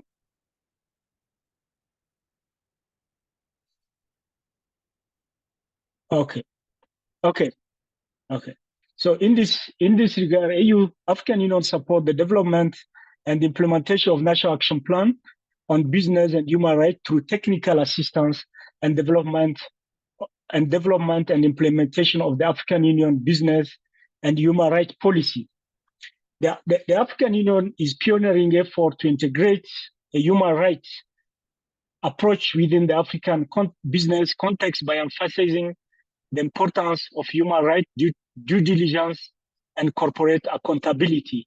The African Union has been using the UN guiding principle as a framework to push for more stringent measures to ensure that businesses operating within its member state do not contribute to human rights abuses, and that they provide remedies when violation occurs. The AU actively support the implementation of the UN guiding principle by encouraging member states to develop national action plan on business and human rights. The national action plans are strategic documents outlining how a country will support and implement the UN guiding principle within national context, fostering a culture of respect for human rights in business practices. By promoting business and human rights, the African Union leads by example in regional governance. It advocates for a balance between economic development and the protection of human rights, which is crucial in African countries with fast-growing economies and diverse social landscape. Now, regarding to the African Union Business and Human Rights Policy, it serves as a foundational guideline to integrate human rights practices within the business activity of its member state, consistent with the global standards set by the United Nations guiding principle on business and human rights. The policy set out a series of commitment and action for both states and businesses to support and respect human rights in the context of business operation across the continent. It emphasizes the state duty to protect human rights, the corporate responsibility to respect human rights, and the joint commitment to ensuring access to remedies for those whose rights have been affected by business activity. The key components of the African Union business and human rights policy include the creation of legal and policy framework at continental, regional, and at national level that enable the implementation of business and human rights standards. And the second is the promotion of corporate due diligence process that identify, prevent, mitigate, and account for how businesses address their human rights impact. And the third is support member states in the development of national action plan on business and human rights, articulating a specific commitment and action tailored to national context. The establishment of mechanism, and the fourth and the last one is the establishment of mechanism for access to remedy, both judicial and non-judicial, to address and resolve human rights grievances. Significantly, the African Union policy advocates for a cohesive and consistent approach throughout the continent, fostering an environment where sustainable development and respect for human rights go hand in hand. It guides member states to not only align with international standards, but also recognize the perspective benefit of integrating human rights principles into their economic development strategies, which can lead to improved societal well-being and also stability, both critical ingredients for the long-term success and integration of business within the African societies. And this is also in line with the operationalization of the African Free Trade Agreement. So in terms of regional mechanism, you have the African Union Commission on Human and People's Rights that have a resolution on human rights, adopted a resolution on human rights and business. In 2023, the African Commission on Human and People's Rights adopted the resolution 550 on business and human rights in Africa. This resolution represents a significant milestone in addressing the intersection of corporate activities and human rights across the continent. The key principles and objectives of this resolution include the promotion of responsible corporate conduct. The resolution emphasizes here the integration of human rights consideration into corporate governance, operational practices, and regulatory framework to mitigate adverse impact on communities, enhancement of transparency and accountability. Here it calls for increased transparency in corporate operation and a robust mechanism to hold corporations accountable for human rights impact resulting from their activity. And the third is alignment with international standards. Here the resolution aligns the United Nations Guiding Principle on Business and Human Rights, advocating for the protection of human rights, respect for human rights by businesses, and also access to remedies for victims of corporate abuse. And the fourth is to support national human rights, national action plan. Here it encourages African countries to develop and implement national action plan on business and human rights, ensuring that domestic policies reflect the principles of the resolution. And the fifth point is capacity building and institutional strengthening. And the resolution highlights the need for building the capacity of regulatory body and the strengthening institution framework to effectively oversee corporate conduct and enforce regulation. Stakeholder engagement, which is the last point. So the resolution advocates for the involvement of a wide range of stakeholders, including civil society organizations, human rights defenders, and affected community in the development and implementation of policies. Now let's go to the current state of AU business and human rights policy and the perspective. The African Union effort to implement its business and human rights are ongoing, with progress varying among member states. The policy serves as framework that is endorsed at the continental level, and its implementation largely depends on the political will, legal framework, and the resource allocation of individual member states. So while some countries, some member states like Kenya, Nigeria, and Uganda have made strides in developing the national action plan on business and human rights, others might still be at the stage of capacity building and awareness raising to ensure that these plans can be as effective as possible. This involves translating the principle into action that are relevant to the unique social, economic, and political context within each country. Among the challenge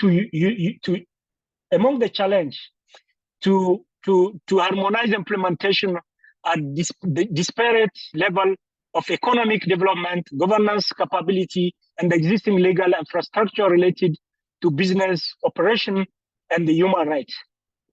So I'm going, because of time, I will just go to a potential avenue for collaboration between the African Union and Latin American states on business and human rights.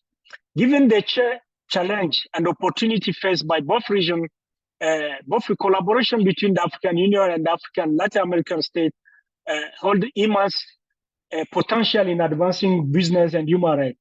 And here are some specific avenues for collaboration: knowledge exchange and sharing best practices. It is important maybe to establish a regional dialogue platform, and also this which will create a dedicated avenue for ongoing dialogue and exchange between the AU and Latin American stakeholders and business and human rights. This platform can also facilitate the sharing of legislation, policies, and best practices, as well as foster peer learning and capacity building. And also focus on shared challenges, prioritize collaboration in the area where both regions face similar challenges, such as regulating the extractive industry, promoting responsible agricultural practices, and also ensure the protection of human rights defenders and the communities impacted by business activity. Also leverage existing mechanisms, utilize existing regional body like the Community of Latin American and Caribbean States and the Economic Commission for Latin America and the Caribbean to facilitate knowledge exchange and the joint initiative with African Union. Joint advocacy and international cooperation. Present a united front at international fora, how to coordinate position and advocate jointly for stronger global standards on business and human rights at the United Nations and other international forums. Collaboration on trade and investment agreement, and support international mechanisms. Jointly support engage with UN mechanisms such as the UN Working Group on Business and Human Rights, and also the Office of the High Commissioner for Human Rights and human rights to advocate the human rights and business agenda globally. Capacity building and technical assistance. Develop joint training program, support civil society organization, promote research and data collection. And the fourth, fostering responsible business practices, promote cross-regional business engagement, how to facilitate dialogue, partnership between business operating in Latin America and also Africa to share best practices and promote responsible business conduct. And finally, support sustainable investment, encourage investment that prioritize human rights, environmental sustainability, and community development in both regions. I thank you for your attention.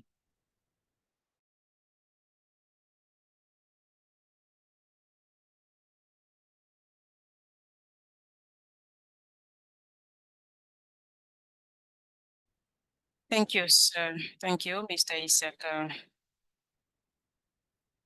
for this very articulate presentation. So let me summarize what you said. The first thing is that African Union support the implementation of national, international regulatory framework in order to consider the human rights in their business. They also want African Union to be favorable or to promote all the principles in order to get an international and binding legal tool. We also took note that the issue of equity inclusion, which is also part of many challenges that African countries are living, are now very important, and we have to work toward their solution. Once again, thank you very much for your articulate presentation. We are now going to give the floor to Madam Victoria Denel for her presentation. Madam, you have 10 minutes maximum.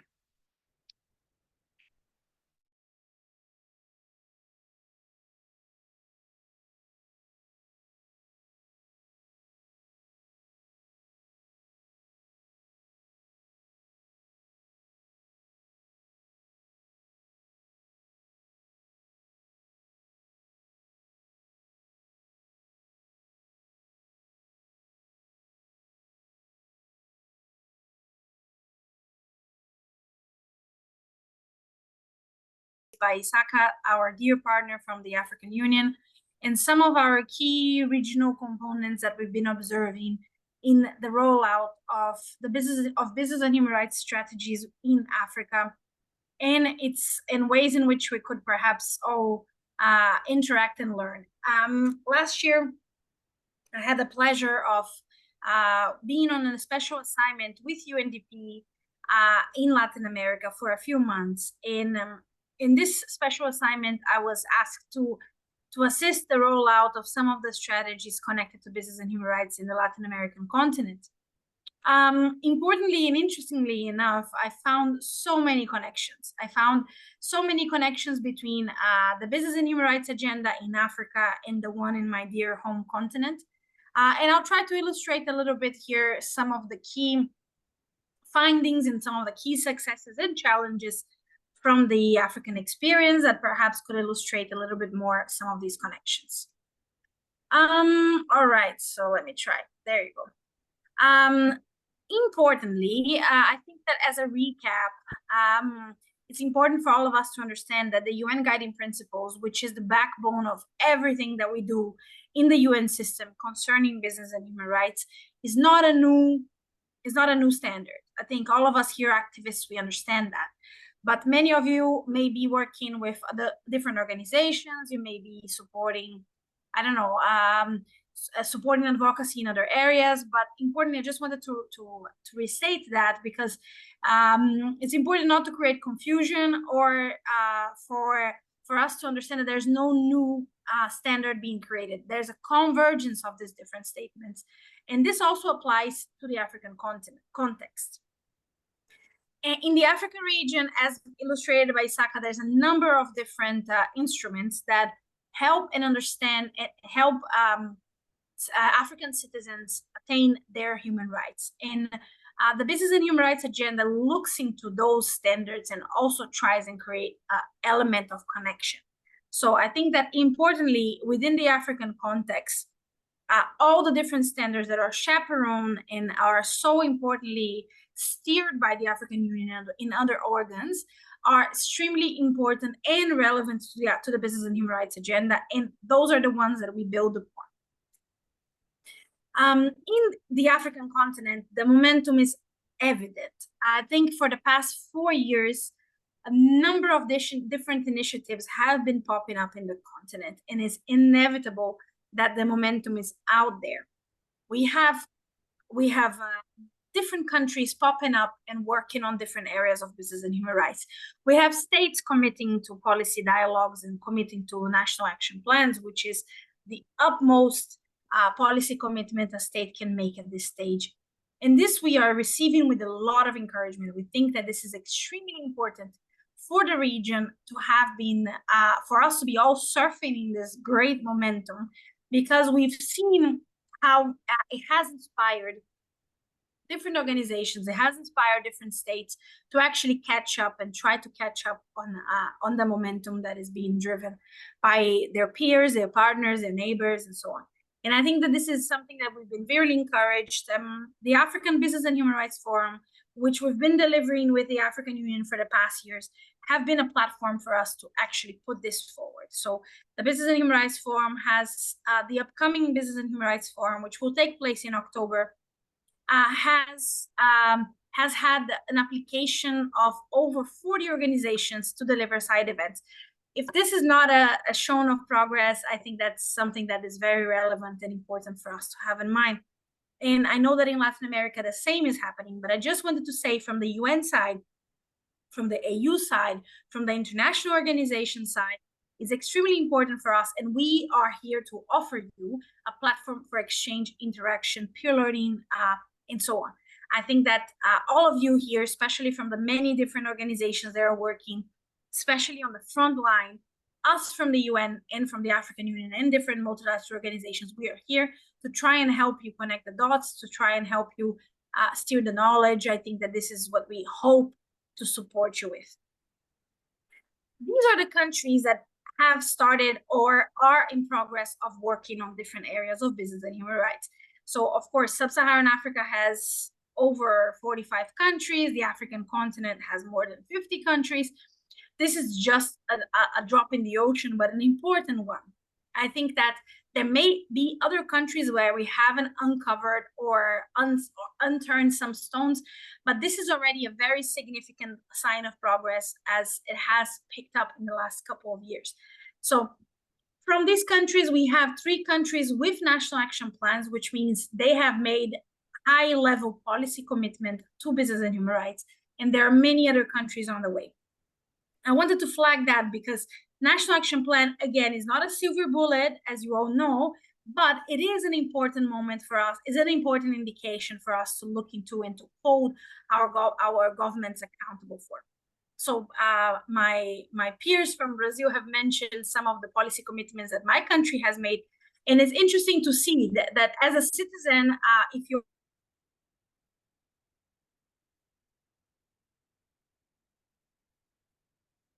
a citizen of any of these countries, I think from your country in when it comes to business and human rights, as it may create some positive impact as well in your activism. When it comes to national action plans, there are multiple ways in which we can achieve that. These are some of the steps that we have mapped that are good indications of how a country is performing, so to say, when it comes to the national action plan journey. So many countries choose, and we encourage them to go on a baseline assessment route. I think that this gives you and gives the government a good grasp of what's going on in that country. I think this is extremely important. Later, it's extremely important for a country to do consultations, multi-sectoral consultations for their national action plans, and of course, at a later stage to implement. This list here is not comprehensive. It may not have the most accurate figure, but I just wanted to tell you that countries have, we encourage countries to pursue all these steps in order to get there. And importantly, I just wanted to bring an example that for me is very dear, that is about Sierra Leone. And we say that Sierra Leone has achieved an important milestone by fulfilling the ABC, the ABC of business and human rights. Awareness raising, building the capacity of stakeholders, and building all of this in a good collaborative fashion. I think that this has been extremely important in Sierra Leone. Many other countries have been going through the same, but the Sierra Leone example for me is very, very, very interesting indeed. So anyone embarking on this journey, if you are a civil society organization, you're supporting or providing direct assistance to a government, to a state, do have in mind those ABCs. I think that this is a very important first step. You don't start from scratch. Business and human rights is still a very new subject to many. You can't expect your local communities to understand everything. So I think it's quite important that you build a capacity, but do not do this alone. I think that there are many organizations that could assist you and help you on this journey. And I think that's something that we certainly encourage. And this helped you getting from policy to practice. I think that in Sierra Leone, they are on the verge of approving a national action plan. And I think that we've we've managed that through this. I will just go through to these steps a little bit. I'll do it quickly just because of the time. But when it comes to Pillar 2, on Pillar 2 we have very important elements connected to due diligence. I think that in due diligence, UNDP has a few tools that we could avail that are quite important, that it's available for you online. Some are related to human rights due diligence, so there are facilitation guides that you could use to help assist especially your countries, your companies. This is available online. And for the ones operating in conflict-affected areas, we also have a guide for heightened human rights due diligence. I just wanted to offer this to all of you, as those are global tools.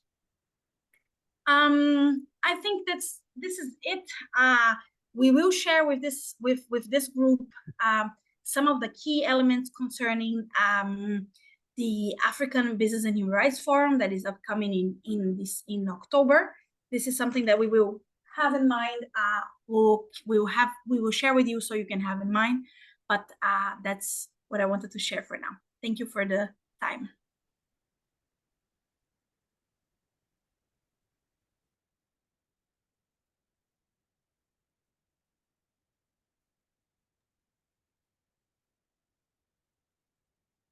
Merci, Madame de Mello. Merci pour votre riche activité des sociétés multinationales et la promotion des pratiques commerciales responsables en Afrique. Cela vous a permis de faire un tour d'horizon sur les efforts faits aussi bien au niveau. With that, we have had an overview on the various efforts made by regional and international instances, such as African and also some African countries that have developed their national action plan. Thank you for the guideline that you'd like to share with us. And also being a Latin American and working in Africa has been such an advantage for us, because you have had the cross interpretation of what's going on. Thank you. We are now at the end of the second session, which we would like to close. Wait for some questions and answers.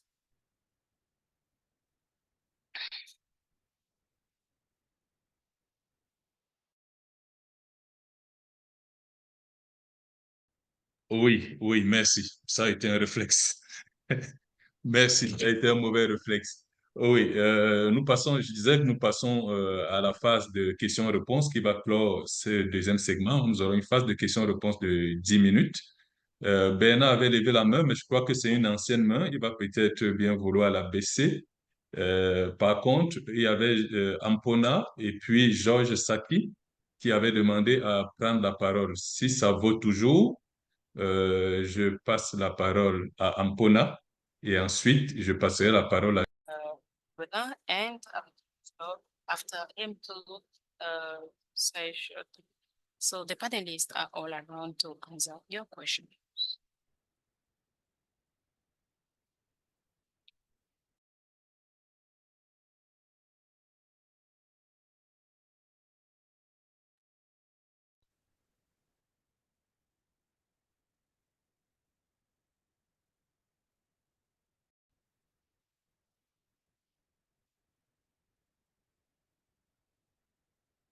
I can see the hand raised up, but maybe he's having some technical issues. George Saki, if you are around, kindly take the floor, please. Hello, can I be heard?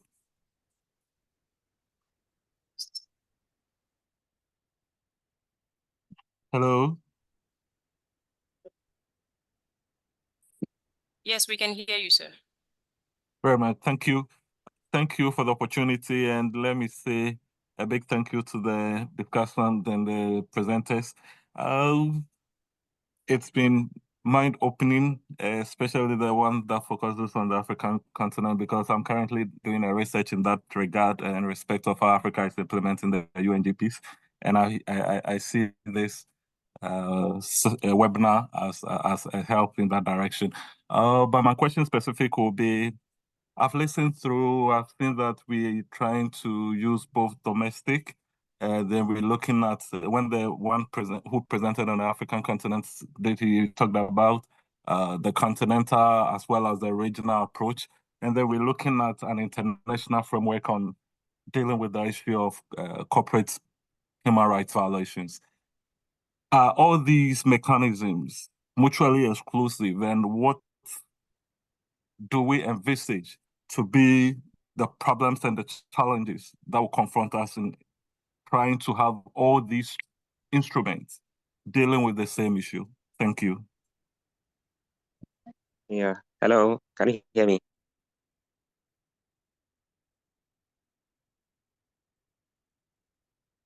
Hello.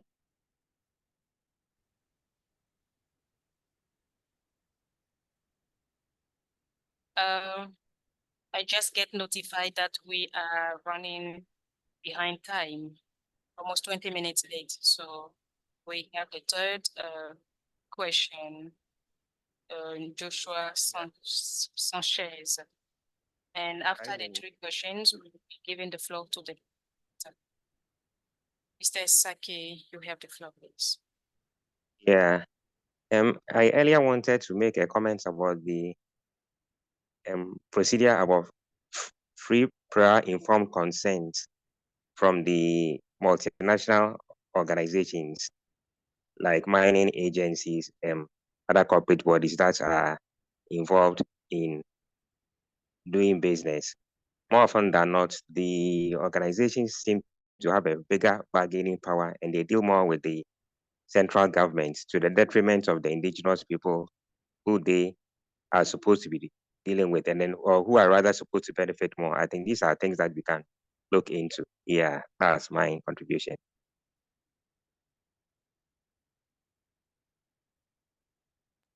Okay, thank you, Mr. Saki. Mr. Sanchez, you have the floor. Internet isn't coming. It's maybe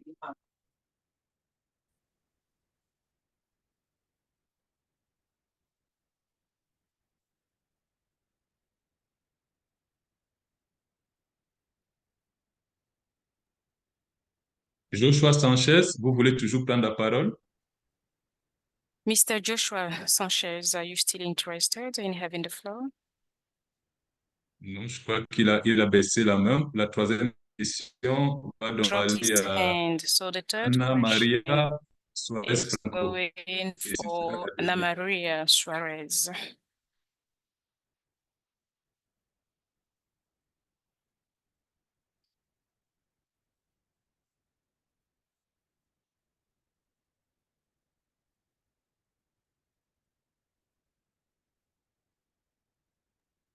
Bon, vu que nous sommes véritablement en retard, je vais passer la parole aux panélistes qui voudront bien prendre la parole. Je crois que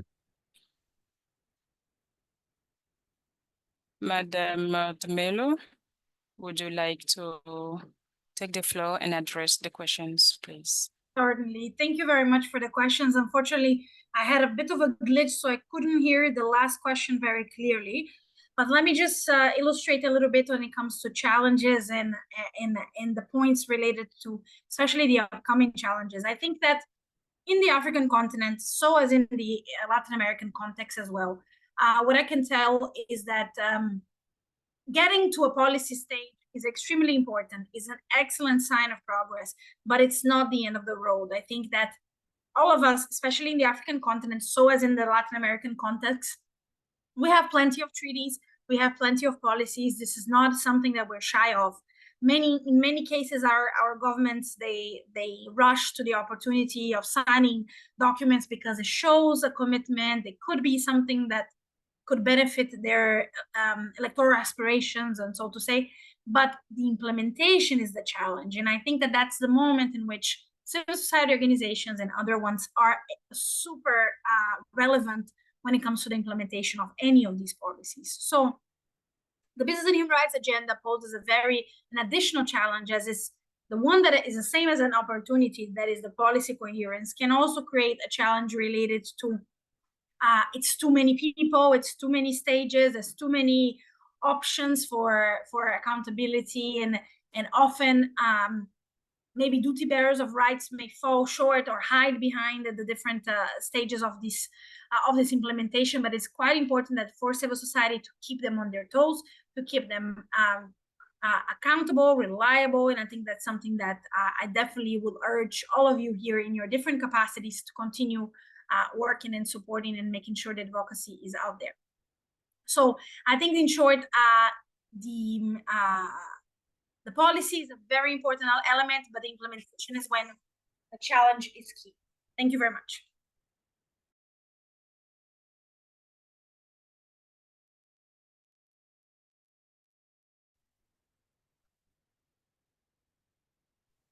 Mr. Isaka Gaba, you have the floor. Thank you, Mr. Moderator.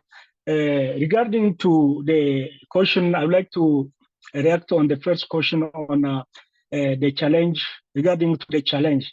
I think from the African context, just to in line with what my colleague from UNDP has just explained, I think we have a problem of implementation at national level. How translate the policy into national law? How to develop? I think how to integrate in the national action plan at the national level. And as in the presentation, you have seen that there is a slow progress, and also some countries are more, have made progress while some are at the stage of awareness raising.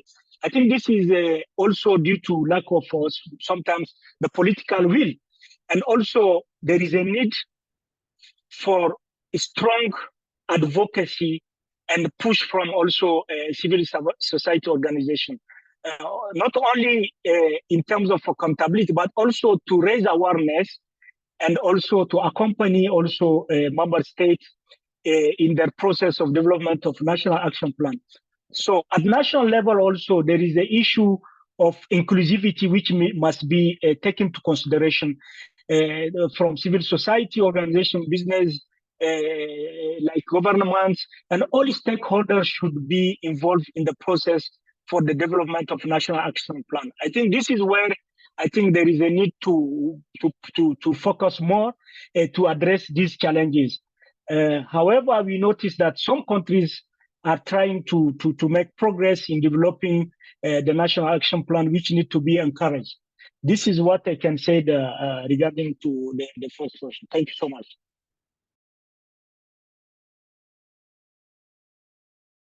Il nous reste 2 minutes pour cette... Thank you. We have 2 minutes for this section. Madame Franco Suarez.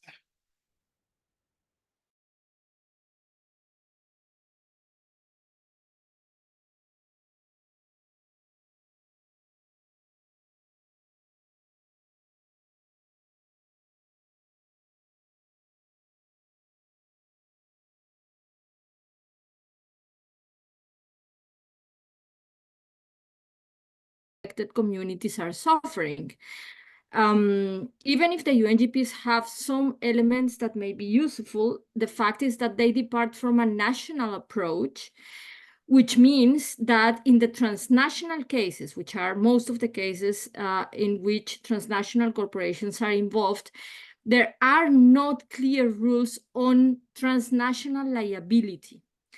And in many cases, the states where the victims are located are geopolitically or in general so powerless that they, even if their courts decide in favor of the victims, will not be able to provide remedy, because the remedy is somewhere else in another country where the controlling company of the value chain is, or where the home country of the transnational company is. And that's why we requested for a binding treaty that allows us to have a level playing field, that allow people to get justice no matter where these companies have the resources that can provide the remedy. And that's why we have gone all these 10 years ago, after the adoption of the binding principles, which, by the way, have been negotiated with companies. and also why many other standards have emerged. After that, I think the examples of the Escazú Convention and the law in Brazil are very good ones, but we also have all the work of the UN treaty bodies. And two elements that I would like to highlight here that are missing in the UNGPs, or at least the details needed for states to implement the UNGPs even, are the elements of extraterritorial jurisdiction, which means that some persons that are, for example, getting harm in Malawi can demand when the home company is. And the other thing is also the extraterritorial dimension connected to the liability, which means if the company produces harm, the company shall respond to the people, not only based on the due diligence, which in many cases is defined by the company because the company says these are the risks that I am producing. So if the company does the procedure and works in the framework of these risks, it could be not liable. While if we use other criteria like the duty of care or liability mechanisms that are not tied to the due diligence, but to broader prevention mechanisms, then the people can make those companies liable for cases that have not been foreseen in their risks list. And therefore, I think what is very, very interesting in this webinar is to learn about all these new instruments that are enriching this old instrument that has not been enough to change the injustices that happen along the global value chains. Thank you very much.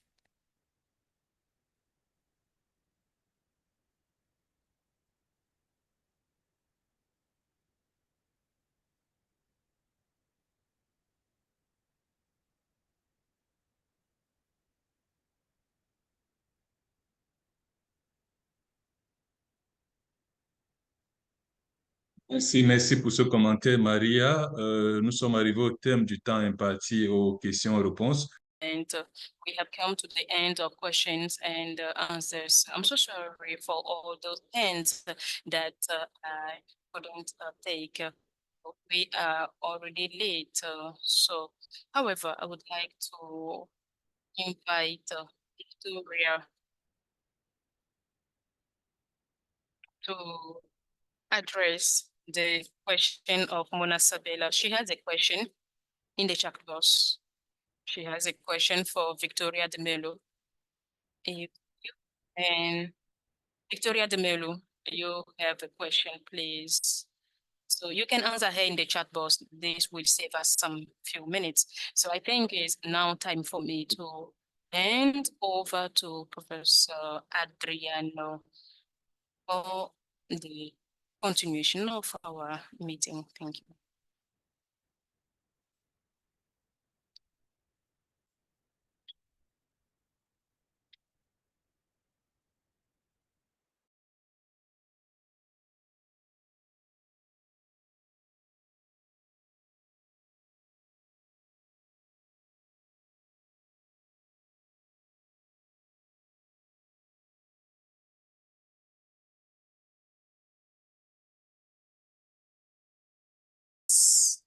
We had a lot. One important aspect is that the global South cooperation is important, but also looking at the global North and the global South mechanisms. What we are talking about today, in fact, lies in the boundaries of the global North and the global South cooperation. All multinational companies that are active in the extractive sector, they are in the global North. And we had, ladies and gentlemen, experiences from different countries. It seems that the story is the same, that although there is progress in terms of putting forward a number of frameworks which are consistent with the United Nations guiding principle on business on human rights. But there are challenges. There are challenges. And one of the key aspects beneath all is the aspect of corporate impunity. Corporate impunity. That the multinational corporations are able to operate regardless of the improvements made in a context of impunity, which is killing the environment, which is affecting human rights defenders, which is affecting the ability of local communities to improve, to meaningfully participate in the extractive sector governance. There is improvement in terms of, we had from Brazil, that, legislation is being put forward, but no enforcement. And it came clearly that it is not enough to wait for the multinational corporations to voluntarily implement some of these measures. Of course, the need for a binding treaty is important because we have seen that the UN guiding principle is voluntary, and it has some constraints when it comes to how to enforce some of the legislations. Take from the South African example, for instance, how to hold the multinationals that are multinational in nature, how to hold them accountable. So with all these in mind, we move into the policy recommendations session. We have two highly important speakers. We have Dr. Manuela Roland, Associate Professor at UFGF, is the coordinator of Homa Brazilian Institute of Human Rights and Businesses. We also have the feminist perspective in addressing the impact of transnational corporations on women's rights in Africa. And this is going to be addressed by my good friend, Wangari Kinoti from the ActionAid in Kenya. I invite now Dr. Manuela Roland. We have 10 minutes. Unfortunately, we have taken much of our time at the beginning, so we will keep time short. 10 minutes. Please tell us, from all what we have heard, what sort of key policy recommendations can be drawn from here as key important takeaways. Primeramente, muchas gracias por la invitación. Me gustaría pedir si podrían, por favor, compartir mi ponencia, porque yo estoy con problemas en mi ordenador, entonces estoy en mi mobile y la ponencia está en computadora, pero yo ya he compartido con los intérpretes mi ponencia. Si podrían, por favor, compartir con todos y todas. No sé si está listo, porque yo lo he enviado, pero yo puedo empezar. Bueno, entonces yo soy Manuela Roland, yo soy coordinadora de OMA, Instituto Brasileño de Derechos Humanos y Empresas.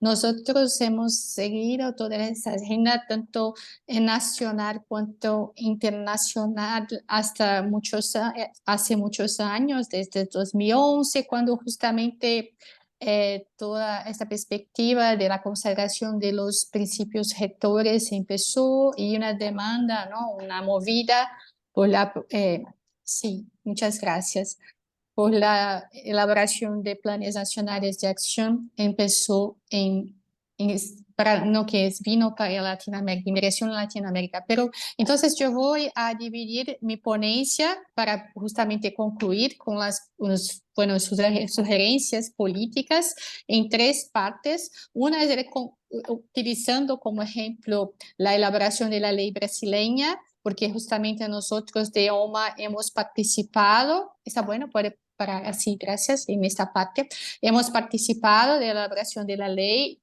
Yo voy entonces a utilizar como ejemplo la ley brasileña y dividir mi ponencia en 3 partes. El contexto general, nacional e internacional para la elaboración de la ley, que logró la elaboración de la ley con la participación de la sociedad civil brasileña, el proceso y algún contenido estratégico de la ley y las estrategias políticas, ¿no? Indicativas y sugerencias futuras.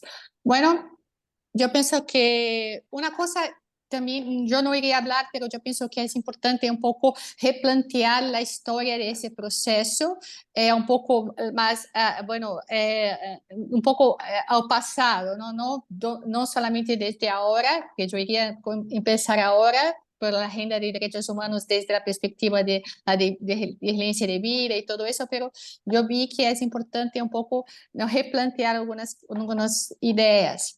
Lo que sería es que empezamos siempre desde el marco de los principios rectores, como algo que incluso por un poco la mística todo del consenso desde las Naciones Unidas, pero es fundamental resignificar todo eso y saber que siempre hubo disputa, ¿no? Y este consenso no es un consenso que...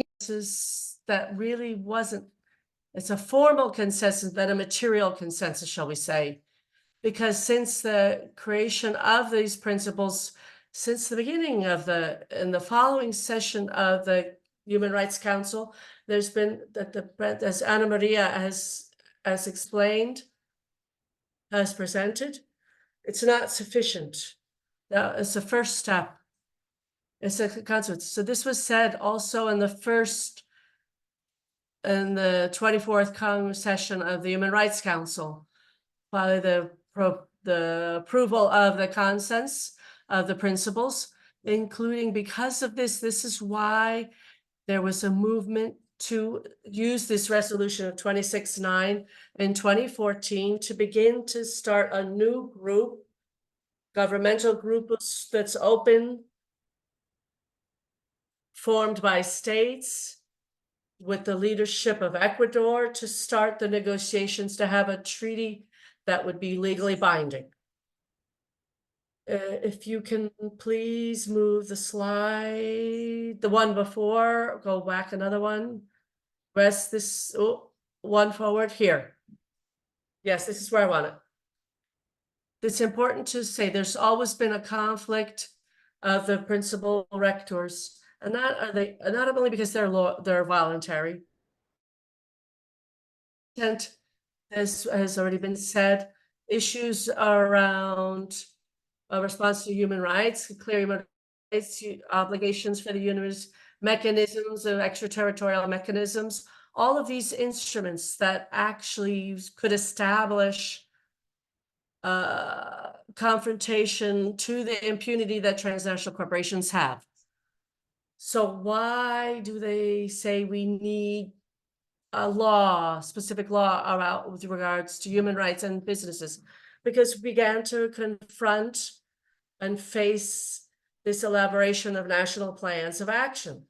These national plans of action are not the same at the level of many standards of protection of countries, even including Latin America and other countries from the global south, like Brazil. So there's been, when we've started to do this articulation and participate in this agenda, a series of organizations from the civil society that are now involved in this process within the United States, following this demand of national plans of action. And then after the process of negotiation of the treaty, we began to identify that the project of national action plans were insufficient. They were below the standards, protective necessary standards.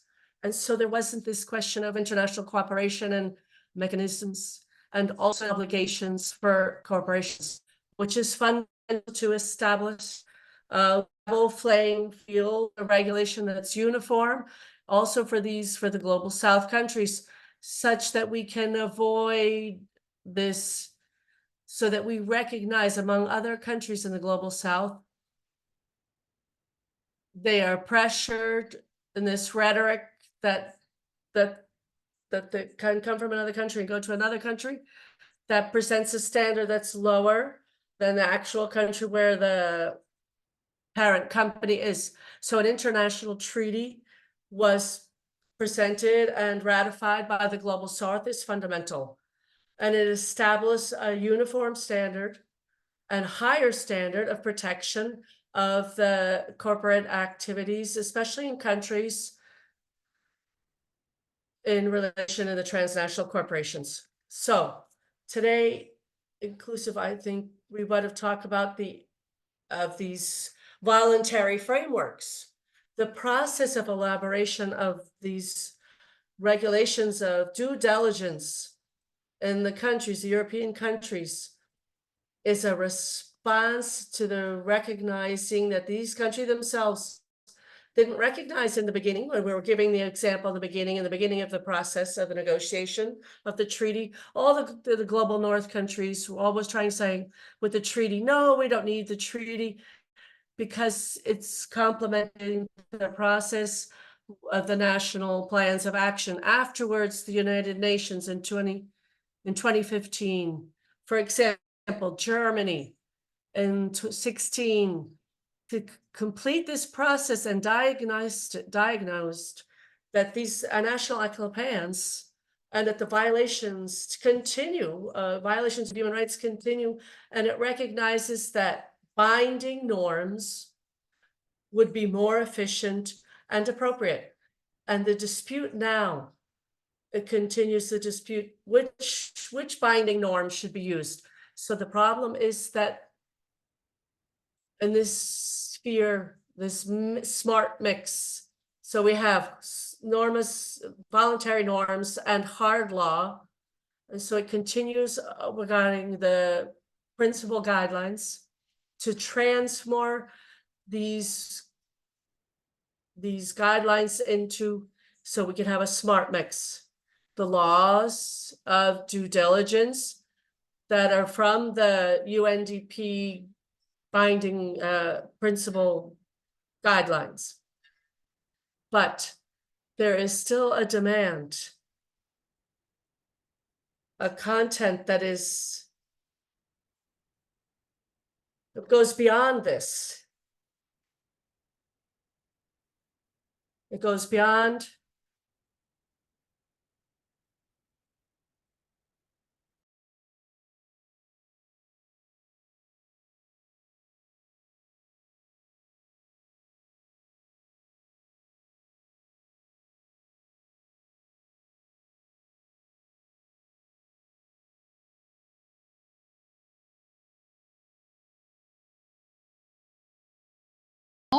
la discusión, como también hemos dicho acá, sobre la responsabilidad de las empresas.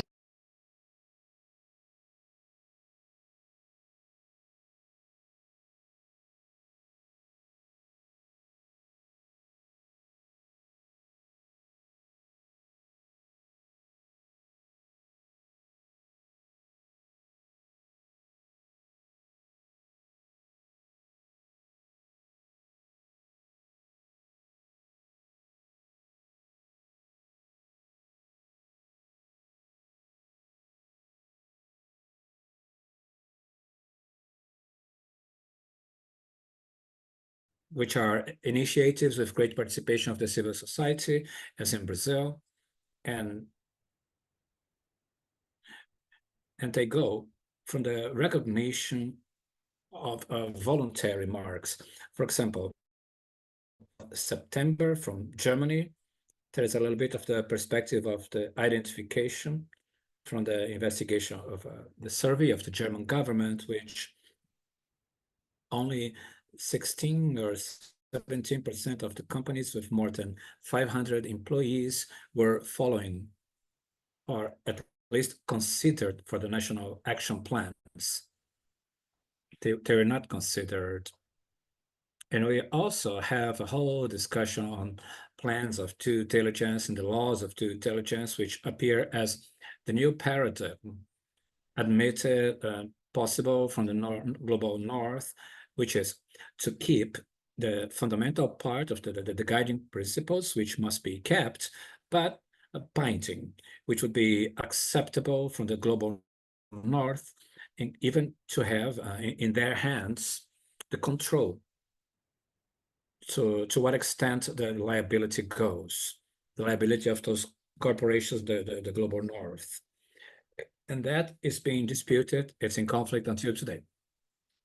Another issue is how to incorporate the civil society as agents of monitoring, and which is how to go from self-monitoring from the corporation, which is something which the guiding principles don't do, the laws of due diligence don't do, is the international treaty we are trying to discuss, as well as a corporate capture, which in the Brazilian law is trying to do. Could you pass it, please? You can pass the slides, please.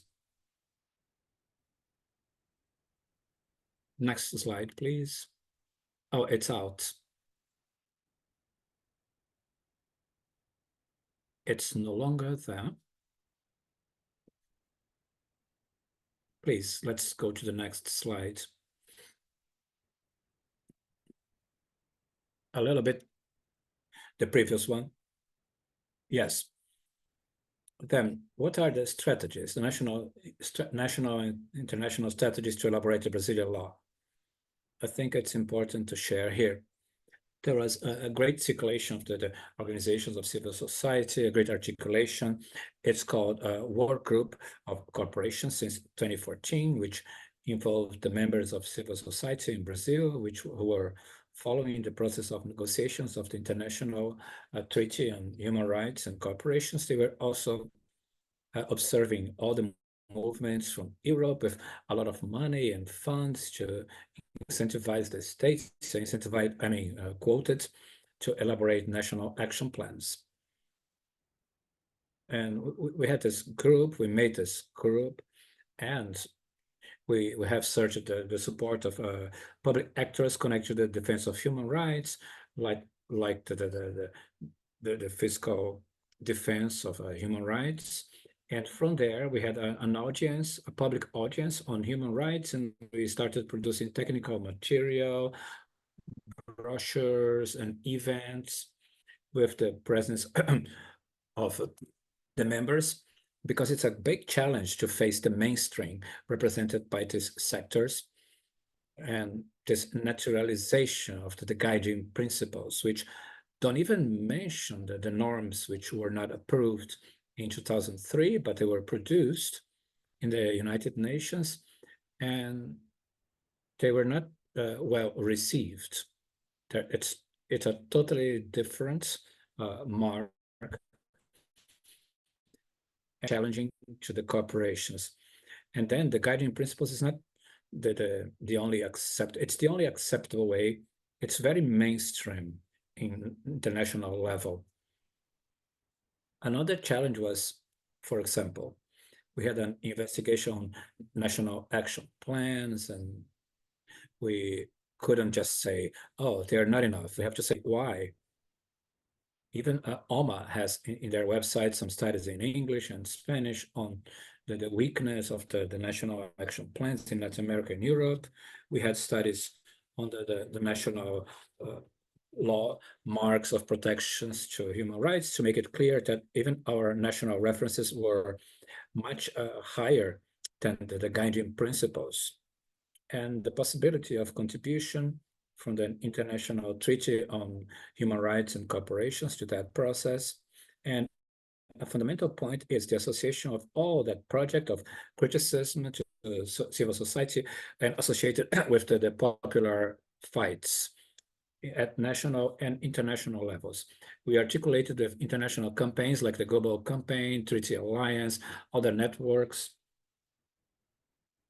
of the global civil society and social movements. And we also organized a popular campaign with material of formation on all that process, which is very unknown by the majority of the people, in a very a pedagogic way, which could be appropriate, especially for the people who are affected by violations of human rights. Then we searched for the support of the legislative agents, congressmen and women at international level, national and international. Then, when Brazil, at the end of the Bolsonaro government, announced they wanted to elaborate a national action plan, we went forward and made an articulation, which we had already collected many documents and projects for the legislation, and we elaborated this bill 572/2022. Now, this process in Brazil, in the National Congress, it's in negotiations, and there is also the context of the elaboration of the national policy on human rights and corporations. As the member of the Parque Thales Cavalcanti mentioned. And there's an issue that I point here that we can mention as well in these forums, which are not effectively of human rights, but of corporations and human rights, in which they discussed the guiding principles. And right now they're producing this national policy, which is the issue of the multi-stakeholderism. And how to face this logic, how to confront this, which is a different paradigm, which composes the company side by side with the affected people, as if everyone were equally interested and had the same level of power in the national society. Do know that among the 100 biggest economies in the world, 69 are companies, not states. Then that logic of multi-stakeholderism is being used in this national policy, which is worrying, because it might result in corporate capture. Because if everyone, even the corporations, may have a say on the regulation, they will suffer. How can we know about the criteria elected by the government? You can pass, please.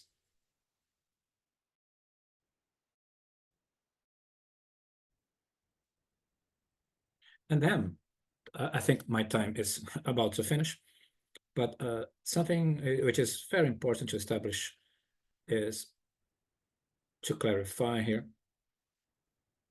is that then we have a project, a bill, which is not a bill of due diligence, because it goes much beyond that. It's a bill of human rights, because there was this whole process of a national action plan. You can say, oh, so Brazil didn't need a specific law on human rights and corporations, because Fabiana said there's a lot of legislation, too many things in Brazil, but there's a specific process in the UN which proposes a bill, like a law, just a mark to protect the corporations, so that it's not applied to them. It's not enforced by them, the international standards of defense of human rights. So the corporations cannot be called violators. They don't have liability on human rights, even in Brazil. And then the problem is that this consensus on the guiding principles, this consecration, this paradigmatic consecration, makes it be applied or not be applied to the Brazilian norm, which is more protective for the affected people and communities. Then it's a bill which is related to the learning of the International Treaty on Human Rights and the struggles of the peoples in Brazil, in Latin America. For example, this issue of the primacy of human rights, which is in the treaty, over the commercial agreements, the centrality of the suffering of the victim, which is transversal to the whole bill. It's in the perspective of the inter-American system, from the primacy of and the protagonism of the affected people in the treaty, the international treaty. It's a bill which tries to apply to the financial institutions as well, which is not in the majority of the laws of due diligence. Then the message that we would like to pass from civil society is that we need a law, a bill of human rights and corporations, much more than a law of due diligence. And not a lot of corporations and human rights are a national action plan. It is to apply it to the corporations, the logic of the human rights. That's what should happen. You can pass, please. Next one. Dr. Manuela. I'm going to finish. Yes, just to say that in this law, there is a lot of what has been asked here. For example, the issue of previous consultation, previous free or informed consent, which was said here. I know it's a very strong movement, even in Africa, which we put in the bill exactly to establish the logic of the previous perspective of approval and participation of the possible affected people as a condition to the activity of the entrepreneurship activity. You can pass, and I will conclude, please. You can pass. Next. Yes. Yeah, one before, please. Yeah. And of course, although we have the perspective of due diligence, it's not established over a plan of diligence and only over the obligation of the corporations to, in a transparent way, to provide information on what happens in their global chain of value and what the law also establishes. I think it's another important paradigm that it's not very clear in the laws of due diligence, which we also put in the international treaty, is how to break the paradigm of self-monitoring of corporations. Because if the company itself will monitor their own activities and make their own reports, how can we know if it's true? And then we think as a proposal that the participation of workers affected is fundamental in the whole chain as an alternative to just providing information by the corporations themselves. As a political strategy, I think it's very important in that process of articulation among the organizations of civil society at national level, with production of material, articulations among different actors and defenders of human rights in the legislative process, and also a process to produce a counter-hegemony. And then we do have something different from what comes from the guiding principles or due diligence. And I think the participation in the process of negotiation of international treaty is fundamental. The majority of people think that what happens with regards to human rights and corporations, what's being discussed, so there's more money, there's more funds, have all the delegations go, the corporations have hundreds of people, and the process of the treaty stays to the side. But here we can see the conflict, which actually serves in the global south in the process of negotiation.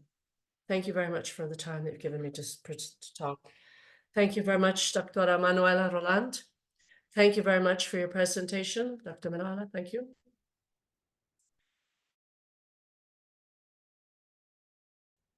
Hello.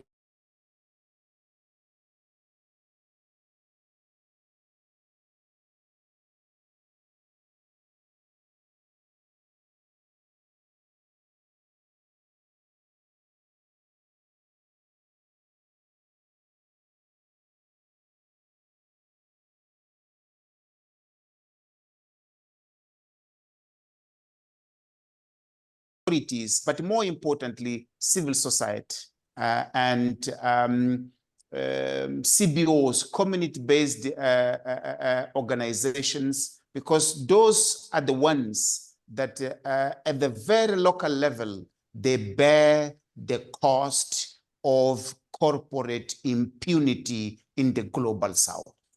It is them who their water is polluted. It is them who the course of their rivers changed. It is them who the environment is polluted.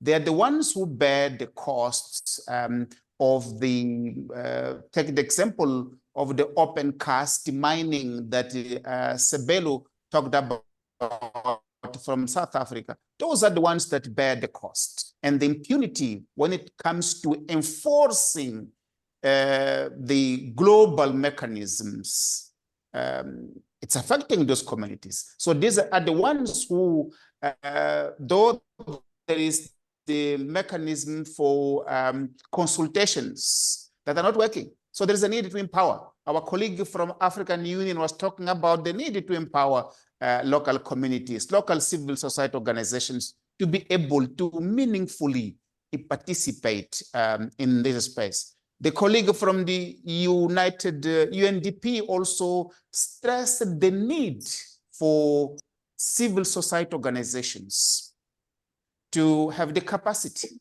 and the agency and the civic space to do this work. Let us listen to our good friend, Wangari Kinoti from Kenya. Hey, you have been having difficult days in Kenya. That's not the subject of the day today. Subject of the day is policy recommendations, but you can say something about what's happening in Kenya. Over to you. Thank you very much, Professor. I wouldn't say much about what's happening in Kenya. I think many have been following. Of course, there is a very inspiring rising up of young people talking about the, it started off around a particular bill in Parliament that touched on taxes, that touched on public financing, and has really expanded to cover a lot of other issues in the country, including some of the issues that we are discussing today. So I'd really like to thank all the organizers for bringing us together, the fantastic speakers before me, and I'm grateful for this chance to share some thoughts.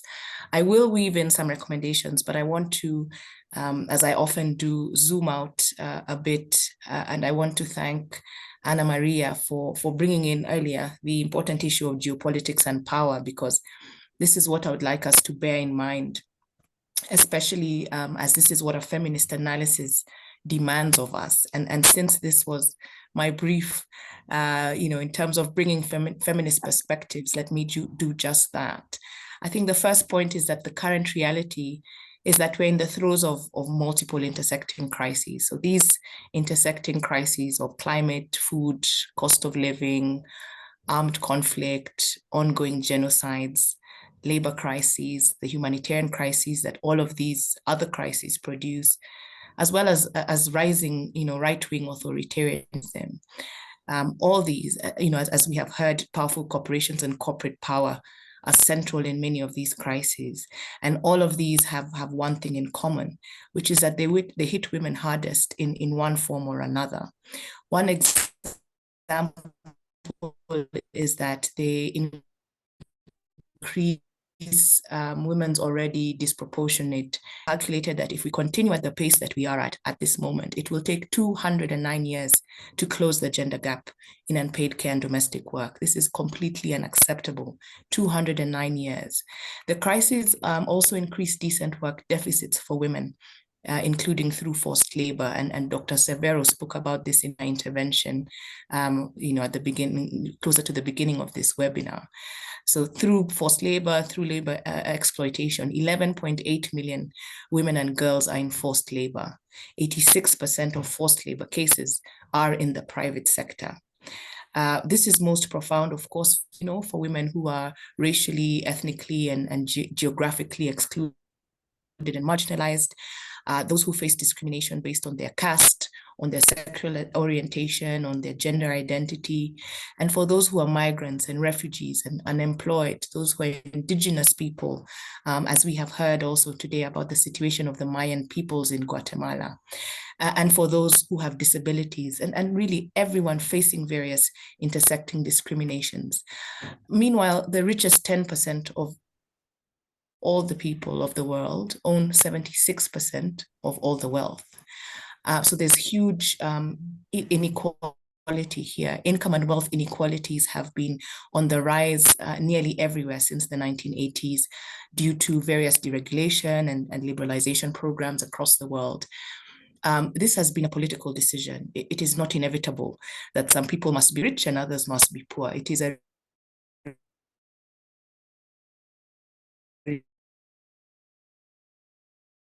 result of political choices a century. So when we say imperialism has never left us, we must take ourselves seriously and never leave it out of the discourse, even on corporate accountability. Imperialism and colonization are at the heart of what we are fighting today. And several of the speakers today have actually mentioned that already. Transnational companies are more often than not more powerful than governments, including in the rich countries. World inequality reports tell us the same. They tell us that nations have become richer while governments have become poorer. It means that wealth in countries is held by private sector, and this has incredibly serious implications on the ability of governments to fight inequality and crises and pandemics as we are facing now. And this is why we talk about corporate capture. It's not that we are against private sector creating jobs, but it is about removing the power of corporations to decide what those jobs look like, how they treat our waters, our forests, our lands, how they threaten communities when we want governments to regulate them. We have to reverse this power grab wherever and whenever we see it. Now, to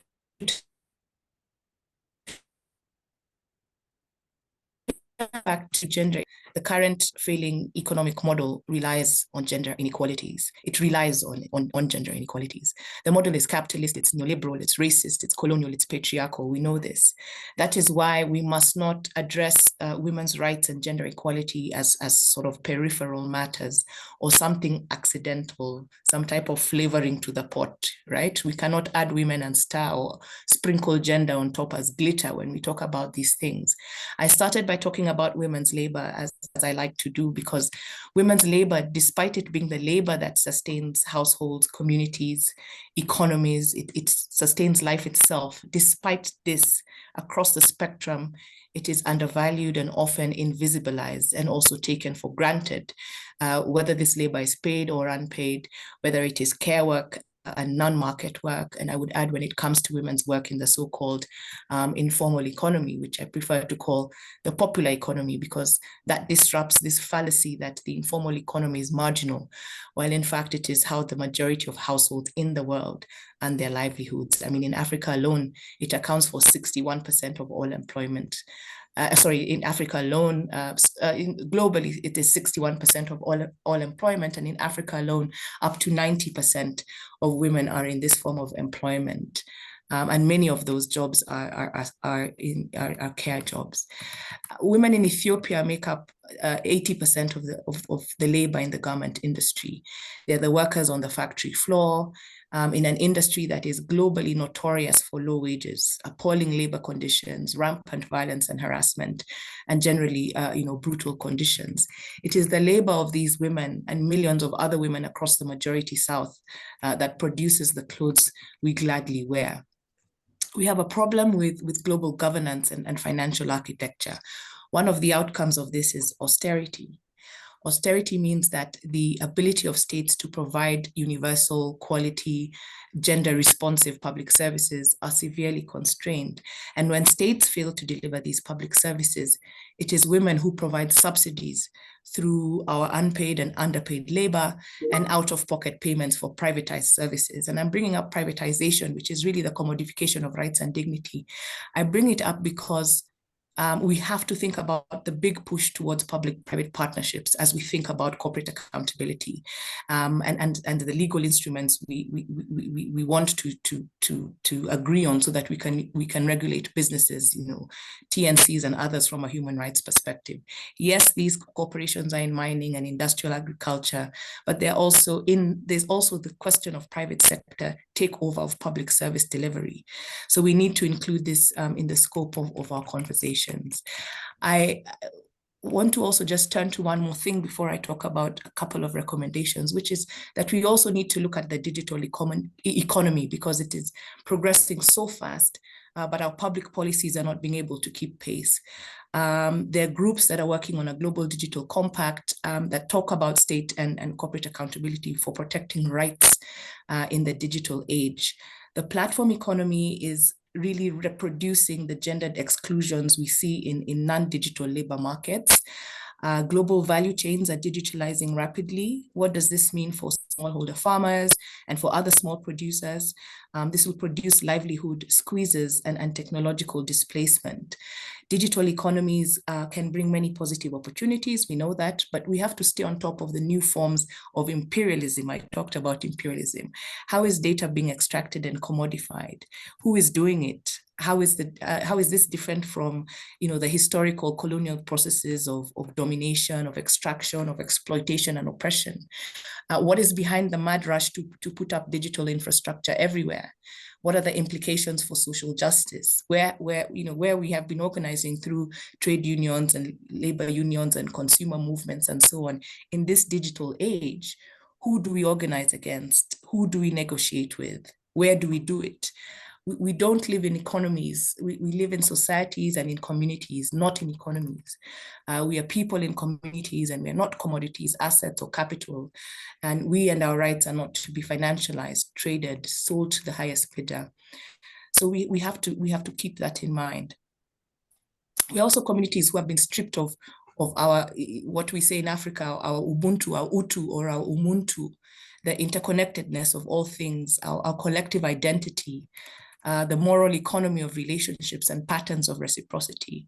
We've been stripped of these things, and no matter how much money we make individually, how many young entrepreneurs are created, whatever new minerals are discovered, how many microloans are given to women, will not prosper until we reclaim our philosophies of mutuality and collectiveness and overcome this false separation between our well-being as people and the well-being of the planet.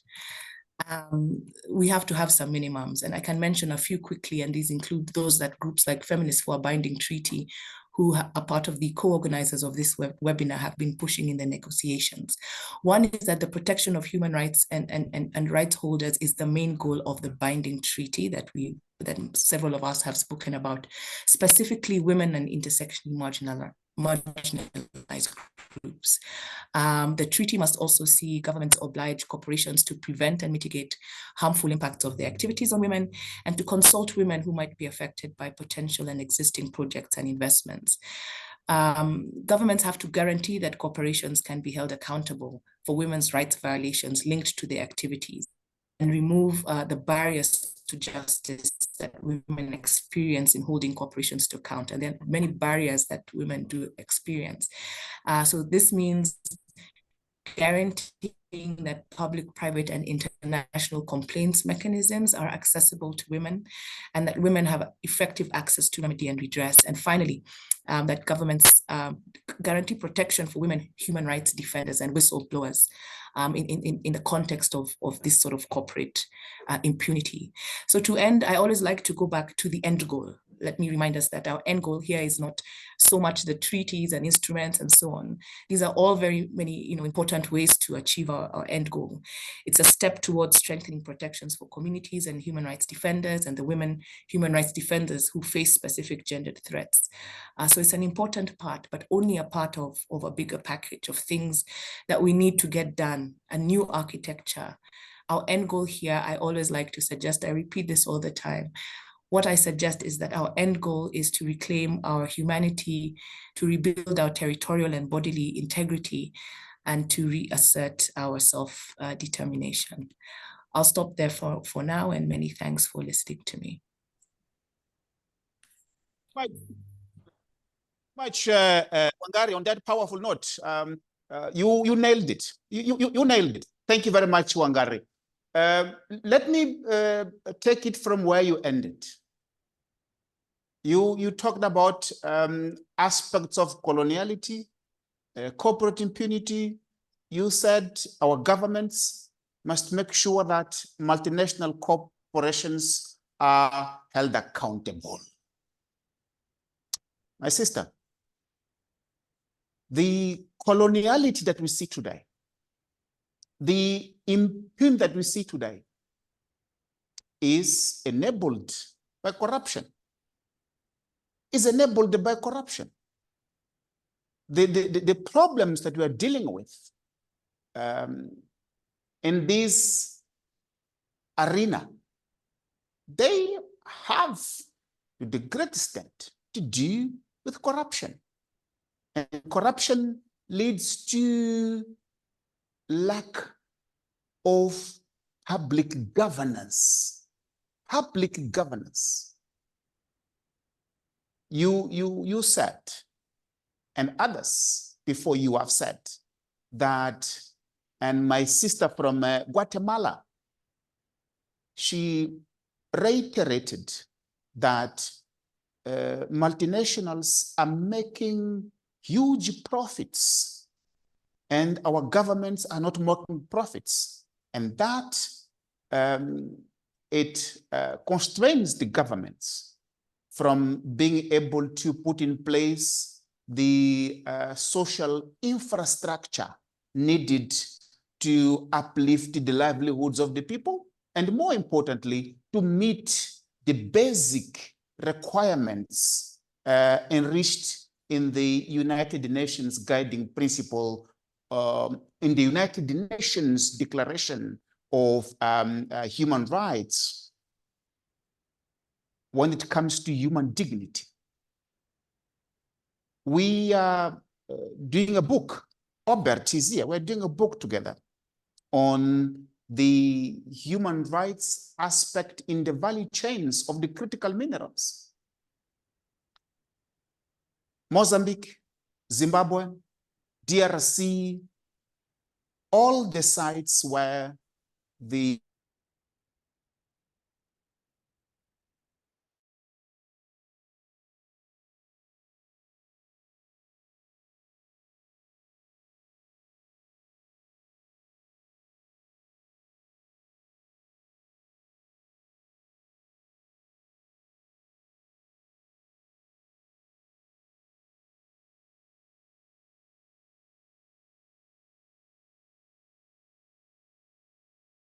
but today, $80 billion to build Africa's biggest oil refinery.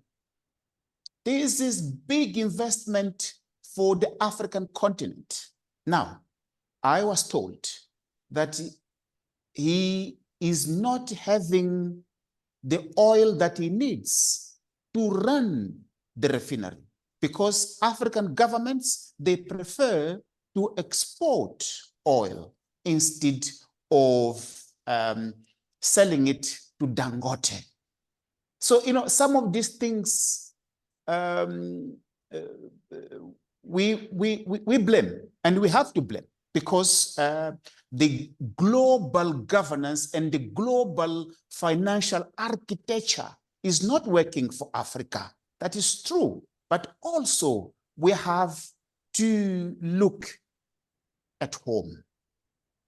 There is a lot that is not right at home in terms of our own governances. We talked here about the need, the importance of local organizations, civil society organizations in the global south are the well-placed actors to improve the social licenses for business to operate, in that they are there, they know the context, they know the reality, so they are close to those companies to hold them accountable. But look at how the civic space is being constrained for organizations to operate. Look at what is happening with HRDs, human rights defenders throughout Africa and in the global south. Today, as I'm speaking, our colleagues, they were ejected from a plane in Zimbabwe.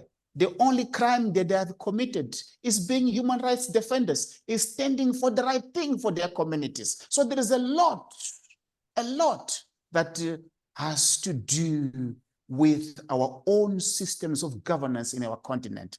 Hey, colleagues, today we're talking about how Africa and Latin America can work together to foster a meaningful mechanisms that could enable the accountability on how the multinational companies operate. More importantly, as you said, Wangari, how we can reclaim the human dignity in this space, starting from how we can ensure that local communities, indigenous communities, they have their basic rights respected. The right to be indigenous, the rights to be local communities, and to have a bit of environment, to have water, to have their community assets to be respected. I would like to hand over now to His Excellency, Dr. Paul Epo, who ably facilitated the main discussions today. He will take us through the key takeaways and the next steps, because this is not one isolated event. It is part of a concerted effort to build the momentum towards a South cooperation and driven movement for accountability of the activities of the transnational corporation. Over to you, Honorable.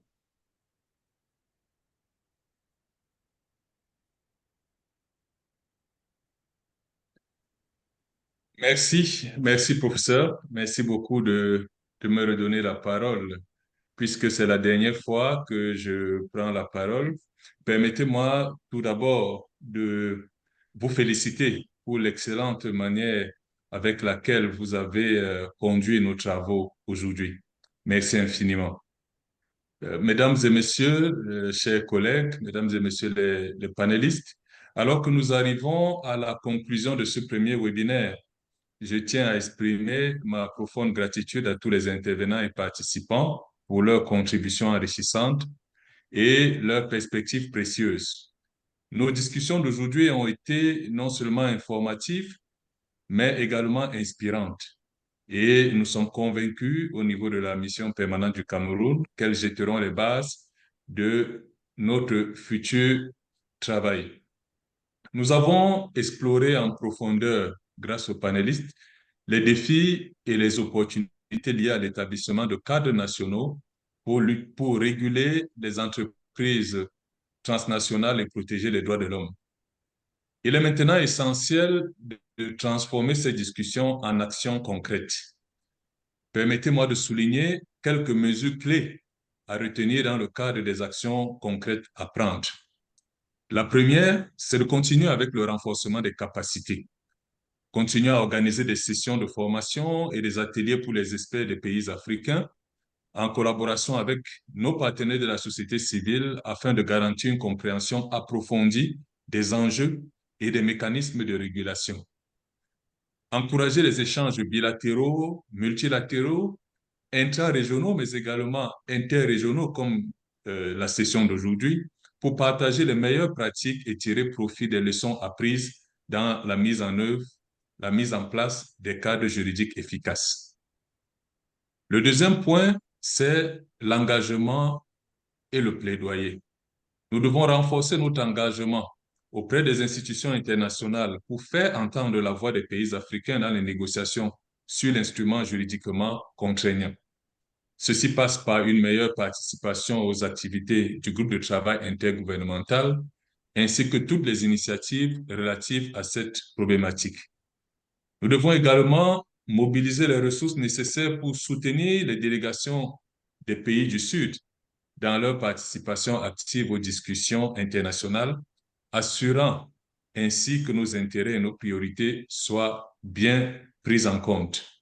Sur ce point, je voudrais saluer, à la suite de mon ambassadeur au début de ce webinaire, l'appui d'ActionAid et son réseau de partenaires qui ont financé la participation de plusieurs dizaines de délégués au dernier atelier régional d'Accra en 2023, co-organisé par le gouvernement des républiques du Cameroun et du Ghana. Le troisième point clé, c'est la collaboration avec la société civile. Nous devons poursuivre et intensifier la collaboration avec les organisations de la société civile qui jouent un rôle crucial dans la surveillance, l'éducation et la sensibilisation aux droits de l'homme. Précisons que les réunions du groupe de travail intergouvernemental sur les entreprises et les droits de l'homme pour négocier et affiner le texte du projet incluent toujours à chaque session aussi bien les délégués des États membres que des représentants de la société civile, des entreprises, des experts en droits de l'homme et d'autres parties prenantes. Nous devons également encourager la participation de la société civile dans l'élaboration et la mise en œuvre des politiques nationales pour garantir une approche inclusive et participative. La quatrième action concrète devra être prise dans le champ du développement des politiques nationales. Cette question a été au cœur des discussions de ce jour. La promotion, la protection et la garantie des droits de l'homme se fait à plusieurs niveaux, nous le savons bien, niveau national, niveau régional et puis au niveau universel. Et si la promotion des droits de l'homme se fait de manière plus accrue au niveau universel, le niveau basique en ce qui concerne la protection et la garantie, c'est bien le niveau national. Il convient donc d'abord de travailler à l'élaboration des cadres juridiques nationaux robustes qui régulent les activités des entreprises transnationales tout en protégeant les droits des travailleurs, des communautés locales et également assurent la protection d'un environnement sain. Ensuite, mettre en place des mécanismes de suivi et d'évaluation pour assurer l'efficacité et l'application rigoureuse de ces cadres. Le cinquième et dernier point que nous avons retenu en termes d'actions concrètes à prendre à brève échéance, c'est le renforcement de la coopération régionale et internationale. Nous devons promouvoir une coopération renforcée entre les pays pour partager les ressources, les connaissances et les stratégies dans la mise en œuvre des cadres de régulation. Nous devons également engager un dialogue constructif avec les partenaires internationaux pour obtenir un soutien technique et financier dans le cadre de nos efforts de régulation et de protection des droits de l'homme.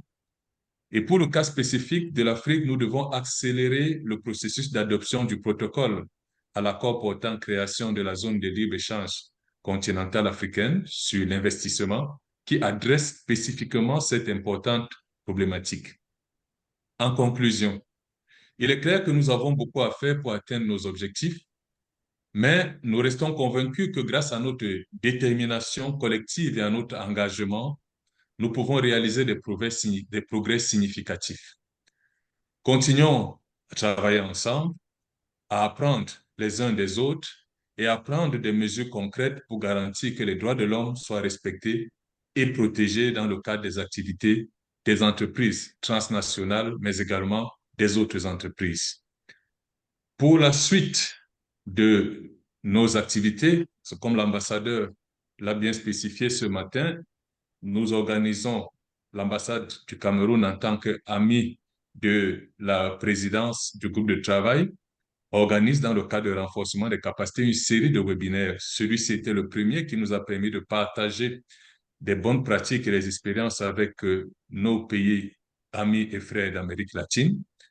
Le deuxième est programmé pour les 26 et 27 août. Ce sera 2 sessions sur 2 jours, des sessions d'autour de 2 heures environ, en anglais avec bien sûr une traduction simultanée.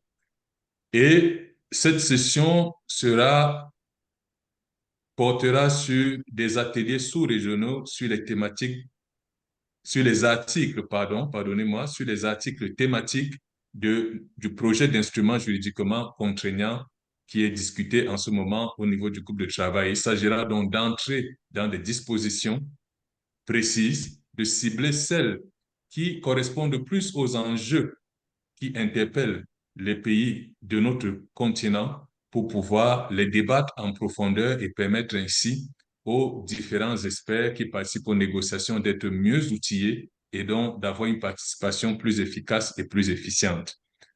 Cet atelier sera fait en 3 groupes simultanément. Le groupe 1 sera constitué des pays des sous-régions Nord et Est, le groupe 2 des pays des sous-régions Centre et Ouest et le groupe 3 des pays de la SADC, avec comme participants les délégués, les experts des missions permanentes, mais également les experts des capitales.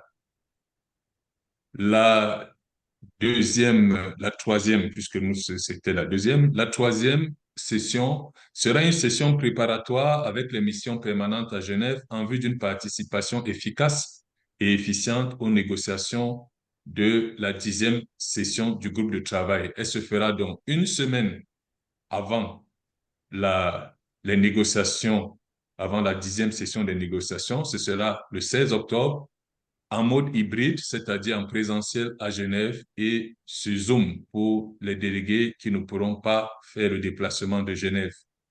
Et en novembre, c'est-à-dire un mois après la 10e session des négociations, nous aurons un dialogue entre les organisations de la société civile et les experts juridiques, ainsi que les amis de la chaire, pour faire un débriefing de la 10e session des négociations et débattre des perspectives pour l'année 2025. Je vous remercie tous pour votre participation active et votre engagement. Je suis avec mes collègues de la mission permanente du Cameroun. Nous sommes impatients de poursuivre cette collaboration dans les prochains webinaires et au-delà. Merci pour votre aimable attention. Thank you very much, Honorable Dr. Paulo Epo, who is the first consular at the permanent mission of the Republic of Cameroon at the UN in Geneva. I would like to thank you all for this very productive webinar that we had today. It was a 3.5-hour webinar. Not easy, but it was important for us to come together and share perspectives and see how we can move together. I would like to thank all our panelists, all participants for this session today. Obrigado, muchas gracias, thank you. See you next time. The organizations